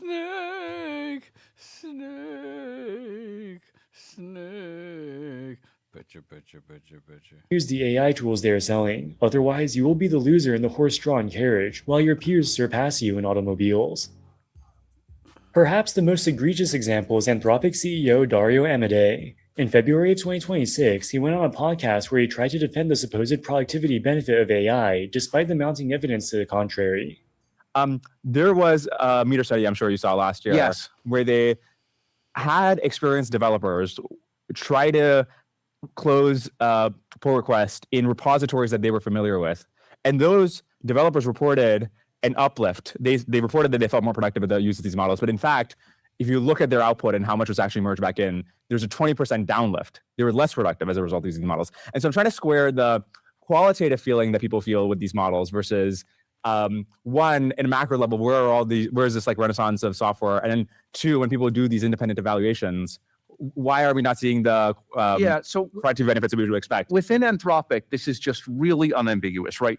We're under an incredible amount of commercial pressure and make it even harder for ourselves because we have all this safety stuff we do that I think we do more than other companies. So like the pressure to survive economically while also keeping our values is just incredible, right? We're trying to keep this 10x revenue curve going. There is zero time for bullshit. There is zero time for feeling like we're productive when we're not. Like, these tools make us a lot more productive. My model of the situation is there's an advantage that's gradually growing. Like, I would say right now, the coding models give maybe, I don't know, a like 15, maybe 20% total factor speed up. Like, that's my view. The podcast host was referencing the first METR study, which we looked at previously. Notice that Dario provides zero evidence for his claim that Claude Code makes Anthropic engineers 15 to 20% more productive. It's just his gut feeling, a fake number he made up. This is despite the fact that just a few weeks earlier, his own company published a study that showed a statistically insignificant speed up under much more favorable conditions than Anthropic engineers likely experience. If you repeat a lie enough times, eventually people will believe it. Especially when the lie is perpetuated by people who the media tells us are visionary techno-kings. Fortune 500 companies are adopting AI out of fear. Spending big money on AI is the path of least resistance. If AI confers no productivity gain, at worst you'll have wasted some money. But if AI does confer a great benefit and you don't adopt AI, you risk being overtaken by your competitors. AI seems to have created something of a paranoid psychosis across the corporate world. Recently, Coca-Cola's longtime CEO James Quincy announced his retirement. The reason he's stepping down is because he doesn't understand AI well enough. The company needs a younger CEO who better understands this revolutionary technology. This is absolutely bizarre. The only relevance AI has to Coca-Cola is that they now use AI to generate many of their commercials. These AI commercials are almost universally disparaged by the general public. Of course, the biggest beneficiary of this is Anthropic, which is now receiving the lion's share of the token maxing money. As we explained earlier, their Q2 profit will almost certainly not be sustainable, as their computing costs are likely to increase massively in the second half of the year. But there's a bigger problem. Token maxing is obviously a massive waste of money that will not last forever. In the future, people will look back at Meta's Cloudonomics in the same way that we look back at IBM counting lines of code back in the 1980s. This token maxing psychosis cannot and will not last forever. When the token maxing era ends, we will quickly see the revenues of AI companies collapse, particularly Anthropic's. Alright guys, that wraps it up for this video. What do you think about token maxing? Let us know in the Token maxing. What do y'all think? So that was interesting. So that was a video I saw a few days ago. I thought I should put you guys up on game. Spliggity splugow, splickity splack duke, splackety splugoo, sploogity splugoush. Is my mic on? Alright, cool. Oh snap, Michael Saylor in the house. Damn, this Chinese food is lit. It's hitting the spot right now.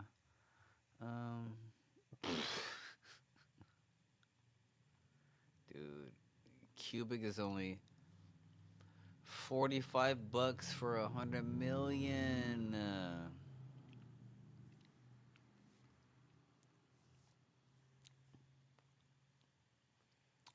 Lily Phillips accuses Michael Saylor of stealing her idea of fucking 100,000 men in a day.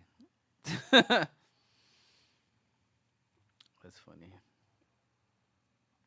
This year's going to be very hard. The second half of the year for Cardano, we're probably going to see more dApps in DeFi die and a consolidation happen. Dude. I'm not exactly sure. Did you know me and Charles Hoskinson? Dude, Charles Hoskinson and I. Hold on a second. Hold on a second.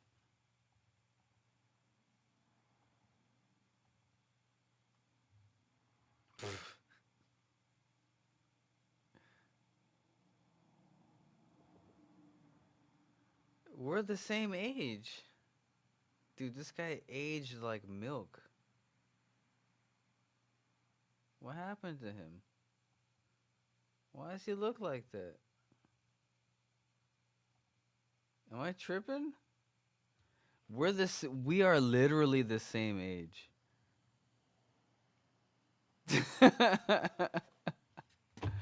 Take care of yourselves, guys. Dude, what happened to him?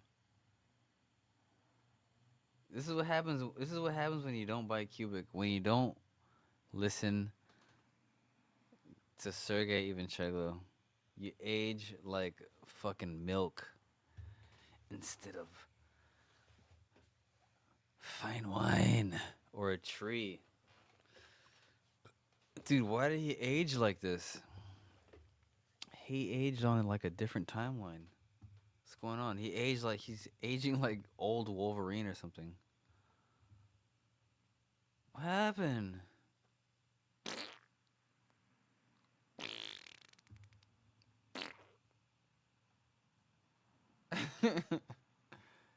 Dude, we're the same age.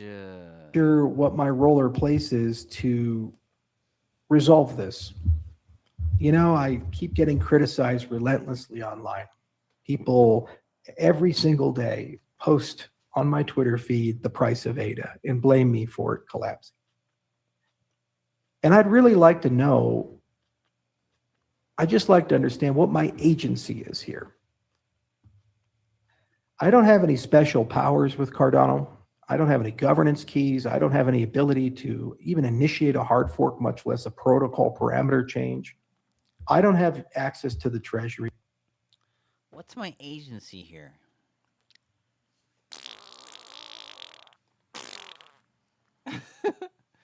What do you want me to do? Fucking.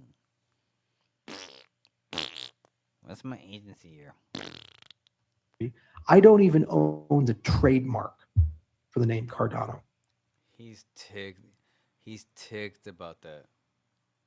He's not just telling you, but he's ticked about that. All of the funding that was given for growing the ecosystem and governing the ecosystem was given to separate entities. And at the all-time high, it was billions of dollars. It was not given to me.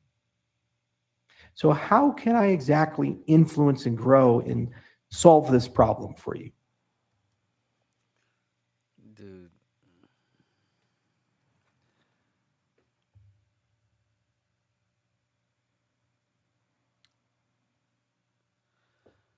Charles Hoskinson is a sociopath. He's a sociopath. He's trying to keep it cool. So he's either a sociopath or a psychopath. It's one of the two. Neither is good. But look at the delivery of this, the context of it all. He's looking like a goofy goober. No. I'm not buying it. I'm not buying it for a second. Hot take. Hot take, ladies and gentlemen. CTMZ hot take. I'm not buying this fucking bullshit. Look at this goofy goober. I'm a goofy goober, yeah. We're a goofy goober, yeah. I'm not buying it. All of the funding that was given for Look at this goofy goober. No, I'm not buying it. I'm not buying it. Look at this goofy ass Sam. Nah, I'm not buying it. Nah, I'm a goofy goober, yeah. for growing the ecosystem and governing the ecosystem was given to separate entities. And at the all-time Separate entities. I'm a fucking liar, yeah. We're a fucking liar, yeah. This goofy goober fish-eyed son of a... Look at this fish-eyed goofy... Dude, look at this. Dude, don't... Look at him. Look at him. high was billions of dollars. It was not given to me. It was not given to So me. how can I exactly influence and grow in How can I exactly... No passion. Con art. All these guys are just fucking... Talking heads, dude. Futurama talking heads. solve this problem for you? I'm being honest here, and I really would love to see an I'm being honest here. Anyone who says I'm being honest here. With that kind of body language, let's run it back.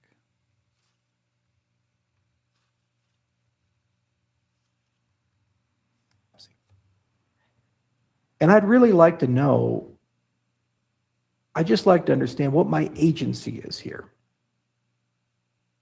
I don't have any special powers with Cardano. I don't have any governance keys. I don't have any ability to even initiate a hard fork, much less a protocol parameter change. I don't have access to the treasury. I don't even own the trademark for the name Cardano. All of the funding that was given for growing the ecosystem and governing the ecosystem was given to separate entities. And at the all-time high, it was billions of dollars. It was not given to me. So how can I exactly influence and grow and solve this problem for you? I'm being honest here, and I really would love to see an answer here. What power I'm being honest here. do I have? What control do I have over this? Dude. What a sorry sack of shit.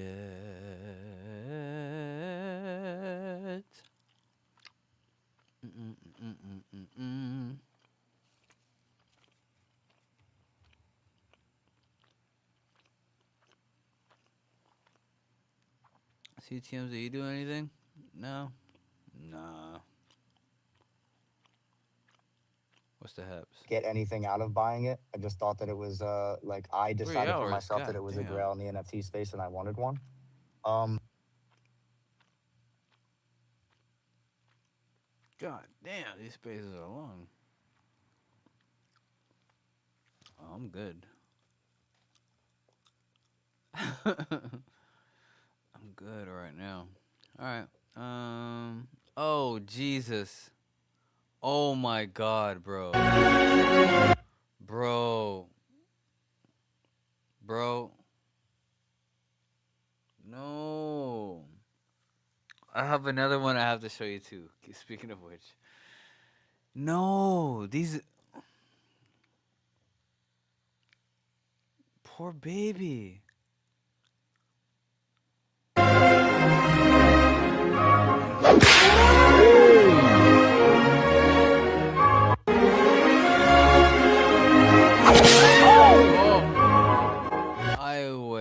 I way. Boncle sama. Dude. I way. There's another one. Hold on a second.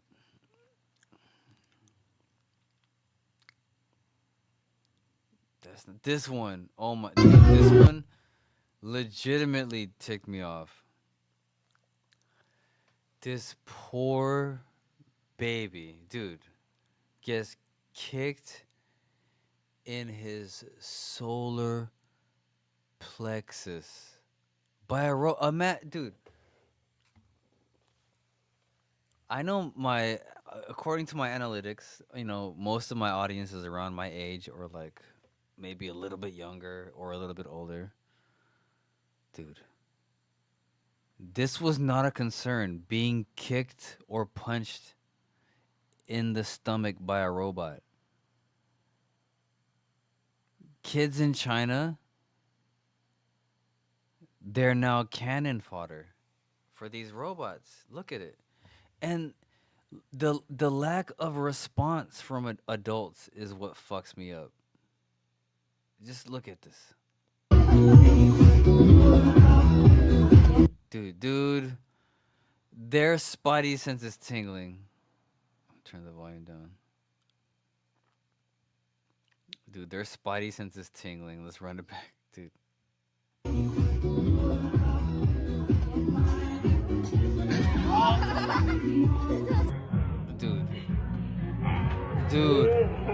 Dude, the pain he's in. People just giggle. Look at this mom right here. I'm mad. I'm just annoyed at everybody. This poor baby. I feel his pain. I mean, thank God for this kid in the blue showing. He's the only person showing some empathy. Probably his big brother or something. Dude.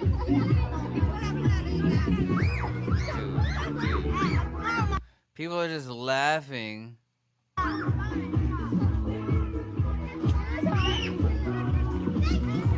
Dude, a robot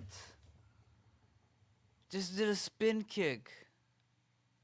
And you know that robot is at least 50 to 80 pounds. And it was airborne doing a spin kick into his solar plexus.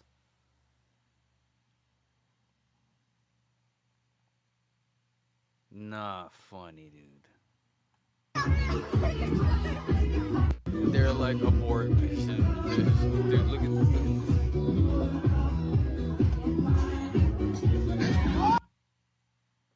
That's it. Okay, that's it. I don't want YouTube to like fucking do some shit. That's nuts, man. Nutsacks. Alright, any other bookmarks before I dip out of here? No, not funny, not funny. Bada bing. Punter Jeff. Dude.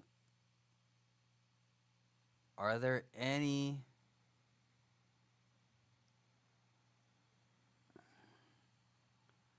I hope there. Man, sell your strc, sell your mstr, sell your SATA. This is a Ponzi scheme.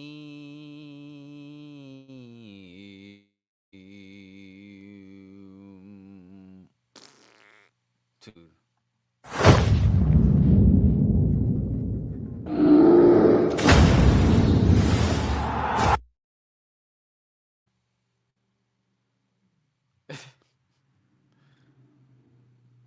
Hi everyone. I'm Okay, tell me if all right.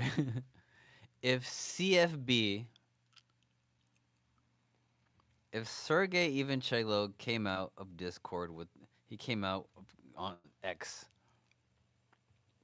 with a video like this with a green screen with a cubic behind him and a weird ass fucking expression and this, what would you feel like? What would you think? Would this inspire confidence? Fong Lee, CEO of Strategy. Imagine this is CFB. This is a message to our Stretch shareholders. First of all, thanks for being on this journey with ours. First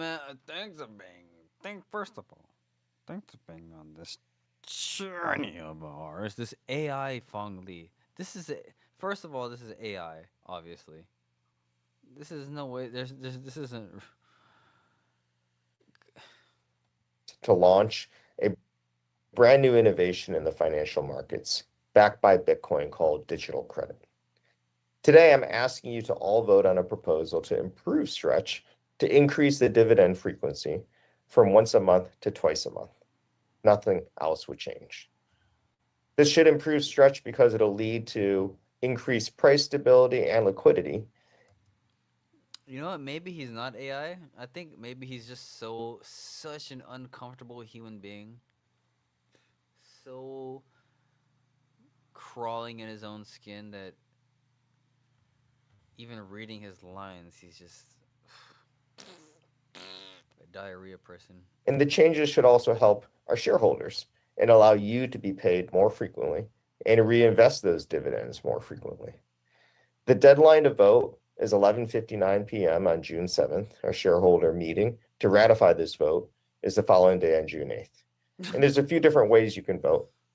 You can vote via your broker like Charles Schwab or Fidelity by going to their website or calling them. Or you can call directly our proxy advisors, Alliance, at 1-855-206-1380. If you want more information on the proposal and how to vote, you can go. Dude, this is the worst. Strategy is the worst investment you'll ever make. Oh my god. Anyway. Fuck, I just thought I had to get that off my chest real quick. I have to remind you guys every stream, just stay away from strategy. Stay away from it. Stay away from it. Alright. Home. Bada bing. Anything else we should talk about? Oh my god, 6 months ago. Oh no. We're not gonna go through that. We're not gonna go through that. Oh no. Oh no. Strive CEO Cole Marco explains why Michael Saylor sold 32 Bitcoin. Oh, does he? He explains it? The whole thing? He had to message, I am willing to do this. Oh my god. Will these guys shut the fuck up about their 32 Bitcoin? Who gives a fuck about this 32 Bitcoin?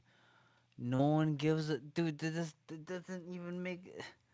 What is this made up nonsense story about 32 Bitcoin? Dude, the volume of Bitcoin is like how many billions? And they're worried about 32 Bitcoin being sold? How stupid do they think everybody is? It's so annoying.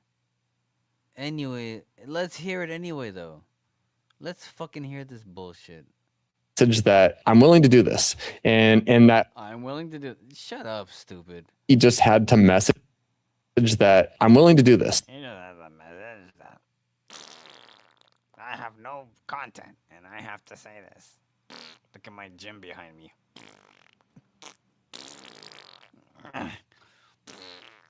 And that willingness No offense.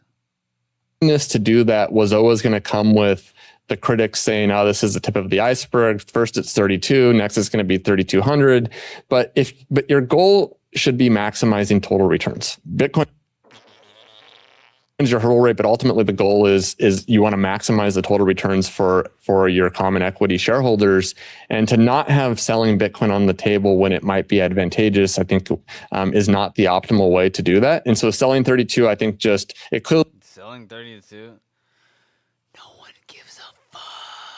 really shocked the market. And I think just the fact that a 32 Bitcoin sell would shock the market, I think shows me that he had to do this to get to the point where they can operate maximizing total returns into the future. And with Bitcoin down, there's potential that, just from a tax loss harvesting perspective, that more, Bitcoin sells might make sense. But what's most important there is that I think he's going to be a net buyer of Bitcoin effectively every single month into the future.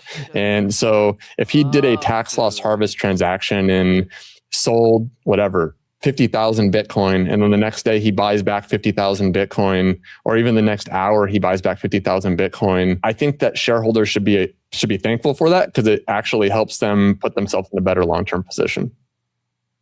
Dude, these guys are so dumb, man. Dude, I'm not even gonna say I feel sorry for you if you follow people like this, but you deserve everything you get. All the riches and spoils that you get following people like this. You deserve all the riches and the spoils. Let's look at more. Is this more bullshit? And the hype. Let's look at it. Let's listen. This is a cold read here. Let me just say a few words on the market right now. In the year 2026, oh God, there'll probably be $1 trillion of capital that's going to flow into AI and the hyperscalers. We can see it right now. In the last 3 months, in the next 3 months, $400 billion of capital is being raised by OpenAI, by Anthropic, by Google, by SpaceX. You're literally watching an $85 billion IPO in SpaceX, an $80 billion offering by Google. No one ever dreamed that the company generating infinite cash, Google, is going to go to the market and ask for 80 billion more. Anthropic's doing an $80 billion raise. So what you have right now is dude, this aged like milk. Massive capital rotation, $400 billion in just a matter of weeks rolling into AI. About 1% of that, $4 billion has rolled out of the Bitcoin ETFs over the past 14 days. You have a portion of capital. Dude, his voice is so annoying. His rhetoric, he repeats things, and he just beats you over the head with a fucking word stick. Oh, it's so annoying. Clearly, people they're not financing the AI trade with all crypto assets, but 1 or 2% of the market is crypto. And there is a reallocation to get ready for these massive IPOs. That has created a downward pressure on the price of Bitcoin, which has fallen from 82,000 to 63,000 over those 15 days. I think everybody on X or on social media oftentimes loses their minds when the price falls. But it's not a complicated reason why this is happening.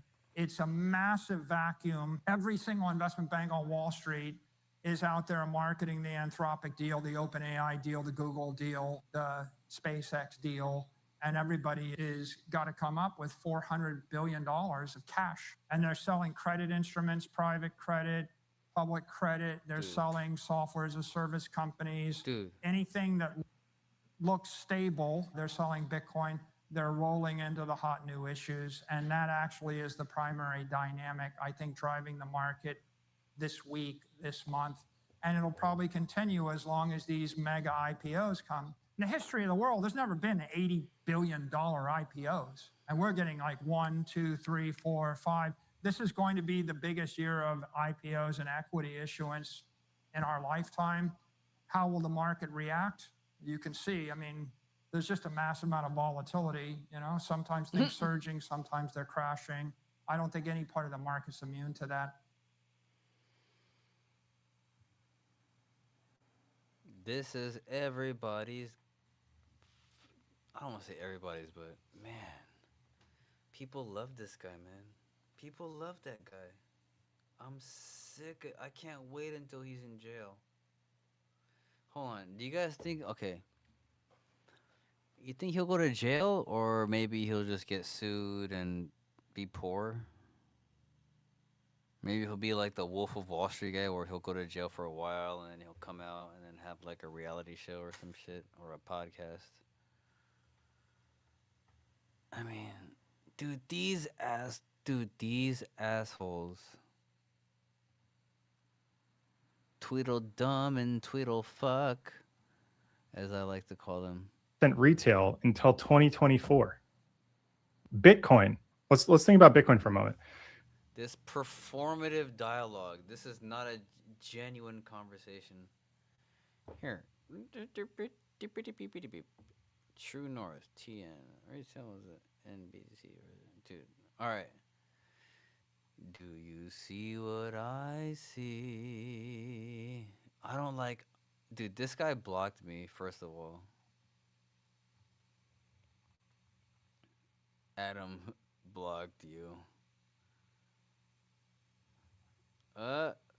Do something your future self will thank you for.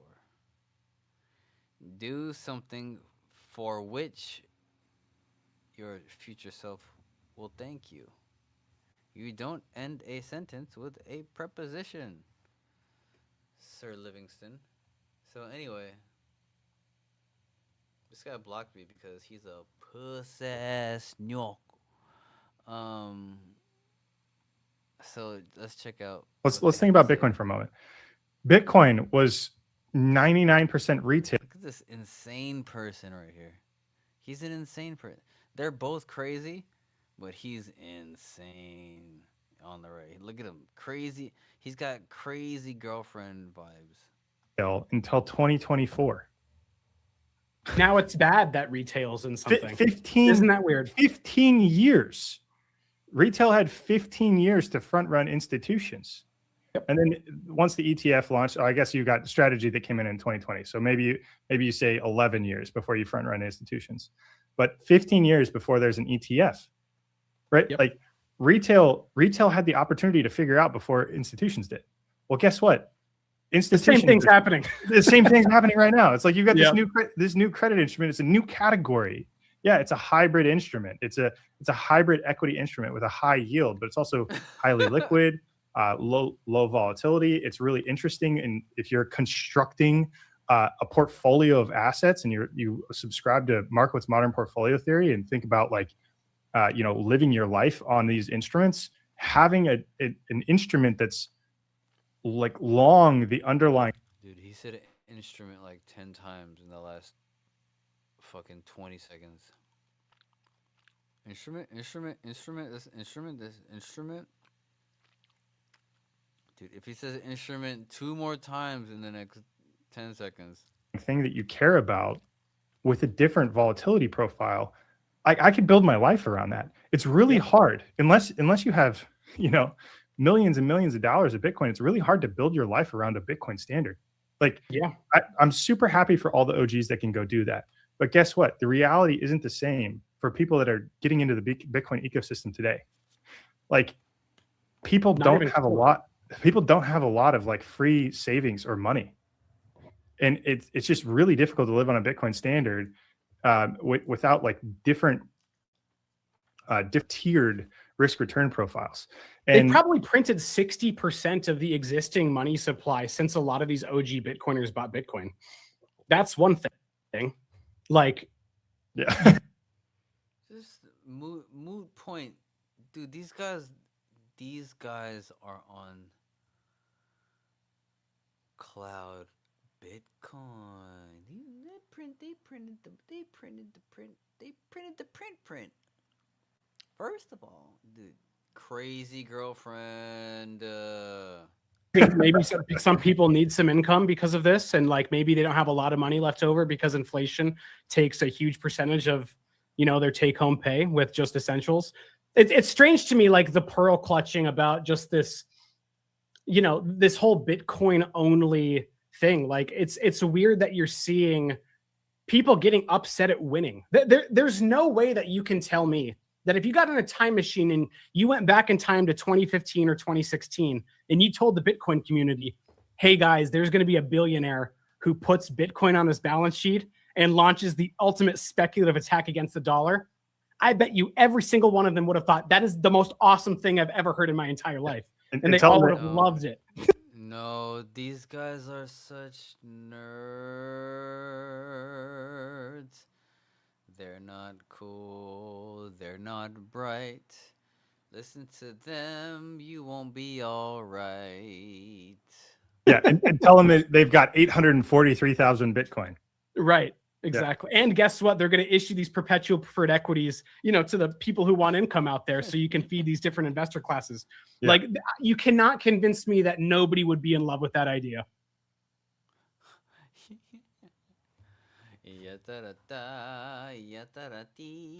Punter Jeff and Adam Livingston.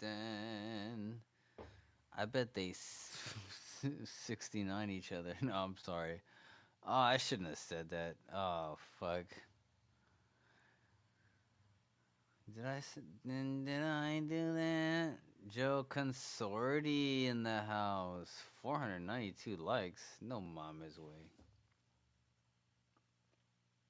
61. No mama's way. No mama's way.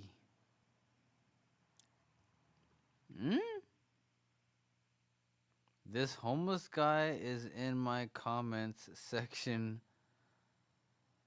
using an LLM to try to debunk Bitcoin, the real one. Has anyone heard? Dude, he made this guy up. A homeless guy with a blue check mark?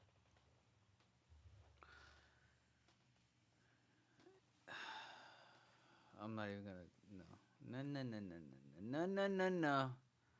You're not gonna pull me into that bullshit.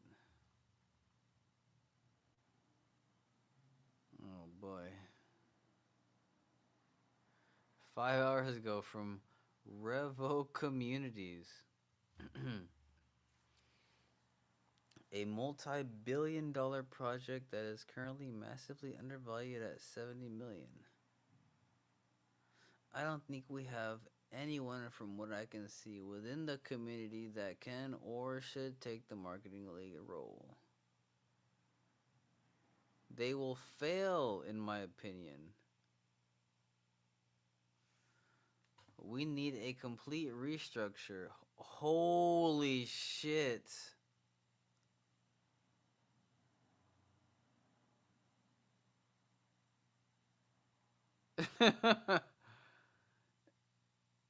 Different from what we have now or previously had.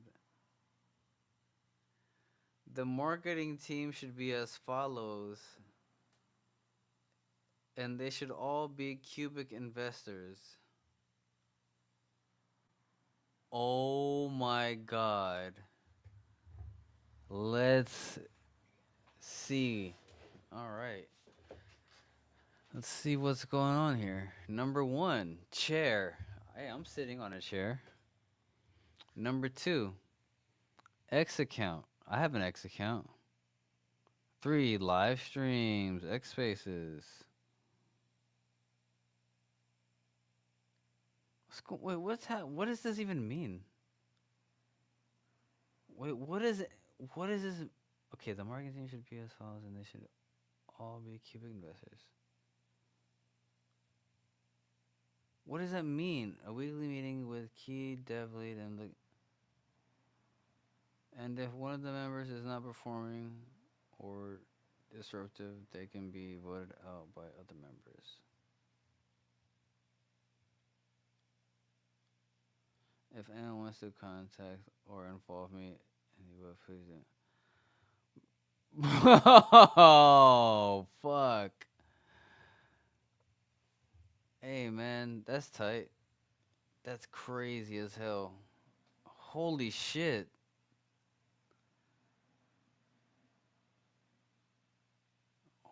Whoa. What?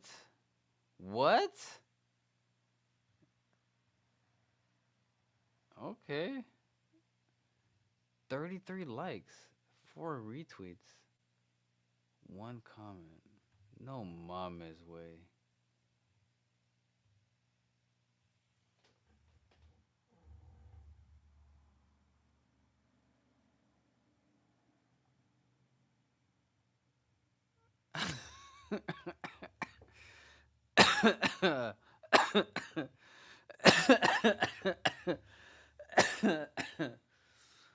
Oh man.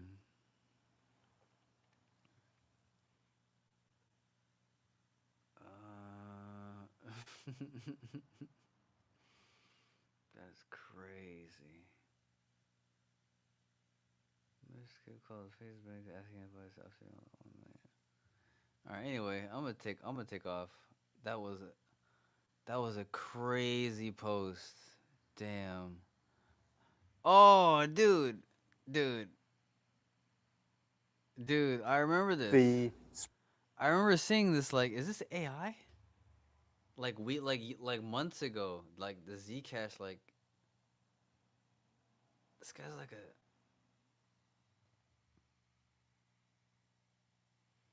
Dude, the founder of Zcash is a mentally ill person. If you didn't sell your Zcash, I don't know what's wrong with you. Sell it.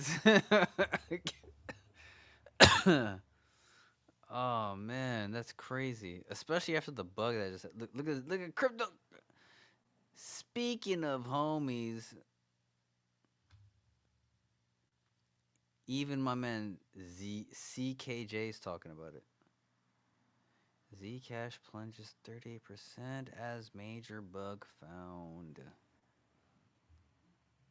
What is we talking about?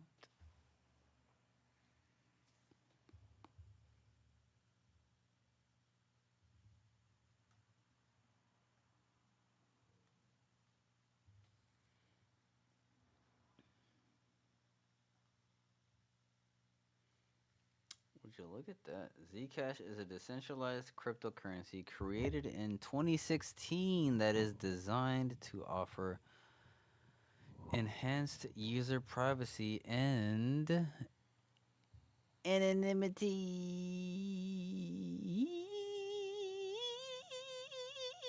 Shield Labs, a nonprofit developer of the ZEC blockchain, has published a detailed disclosure that reveals a vulnerability that, if exploited, could have resulted in an unlimited counterfeit ZEC tokens. Could have resulted. It was discovered on May 29th, but went unnoticed for 4 years.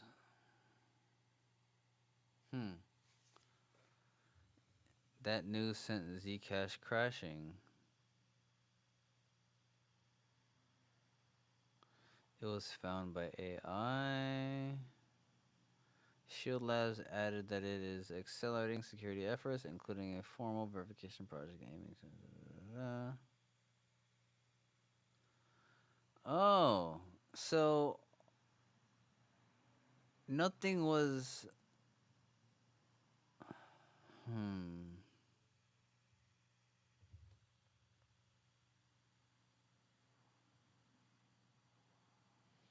So there's no way of knowing. Fuck. How much was minted? Fuck. Damn, there's no way of knowing. But it was patched. Fuck. Ain't that a bitch? Ain't that a bitch? Damn, that makes sense. Dude, some of those guys made off. Wow. Wow. Anyway, sorry, my imagination was just running wild.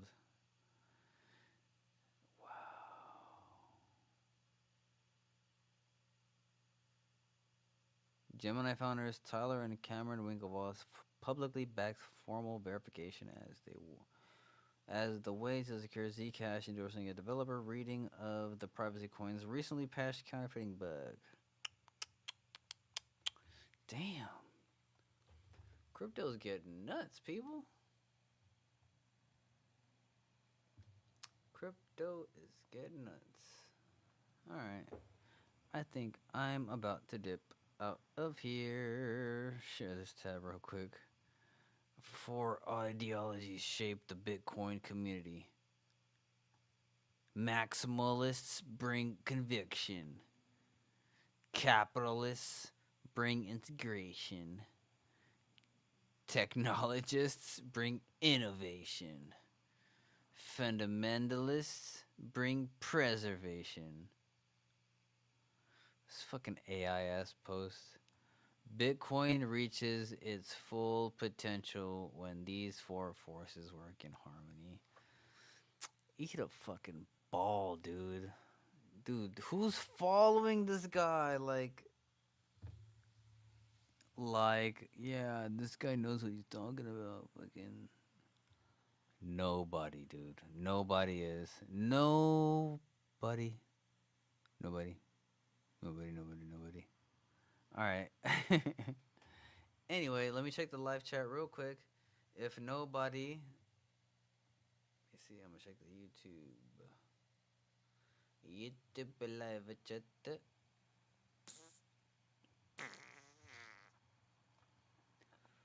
Ooh, excuse me.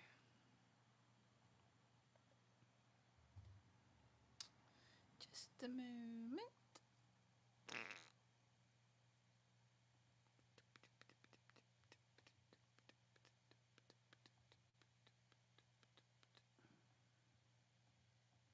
Oops.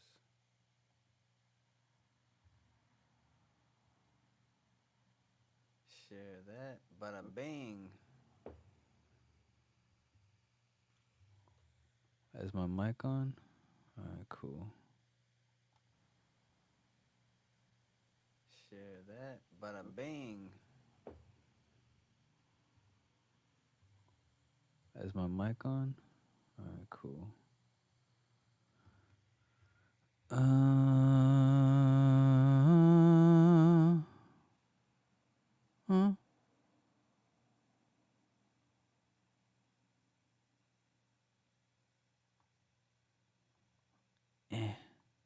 Did I like that? I see the super chat. Did I not pin that?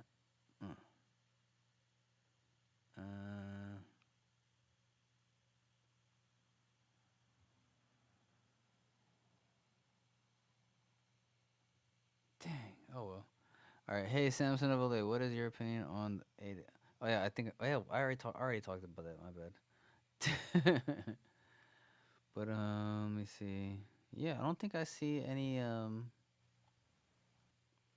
anybody putting their @ in the live chat, so I think we're good. Nice. Save me some cubic for later. No one. Wait, what the heck's going on with the?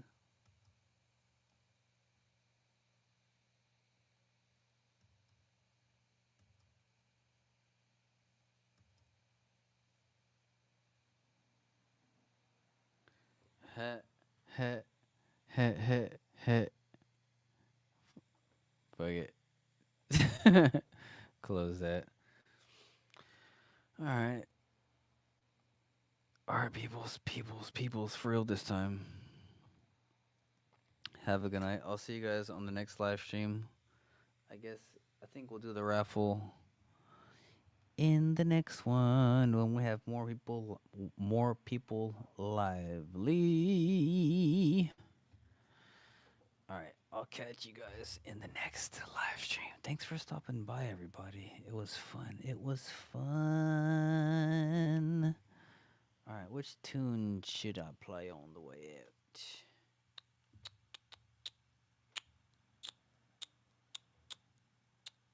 I've got it. All right. Peace out, everybody. Have a good night.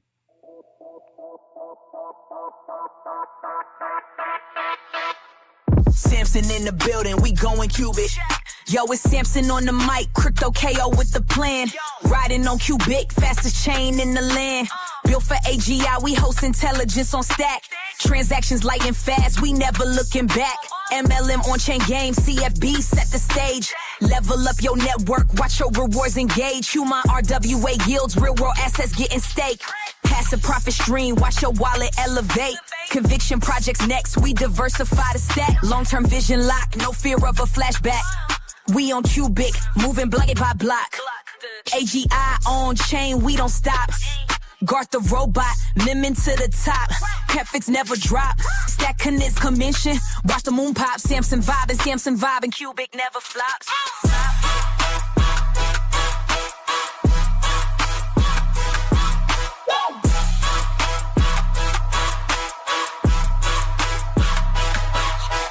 Meme coin guard, clumsy bot taking charge. World domination plot, but the game still large. From DeFi to RWA, we cover every domain.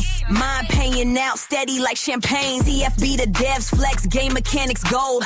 On-chain economy, stories never told. Samson got the scoop, exclusives in my verse. Conviction, heavy play, straight up, no rehearse.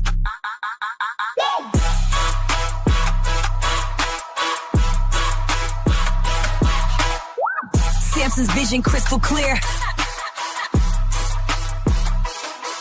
Qubic future all ill. We on Qubic moving block by block. AGI on chain, we don't stop. Garth the robot miming to the top. Dreams, profits never drop. Stack conviction, watch the moon pop. Samson vibe and Qubic never flops. Qubic, we never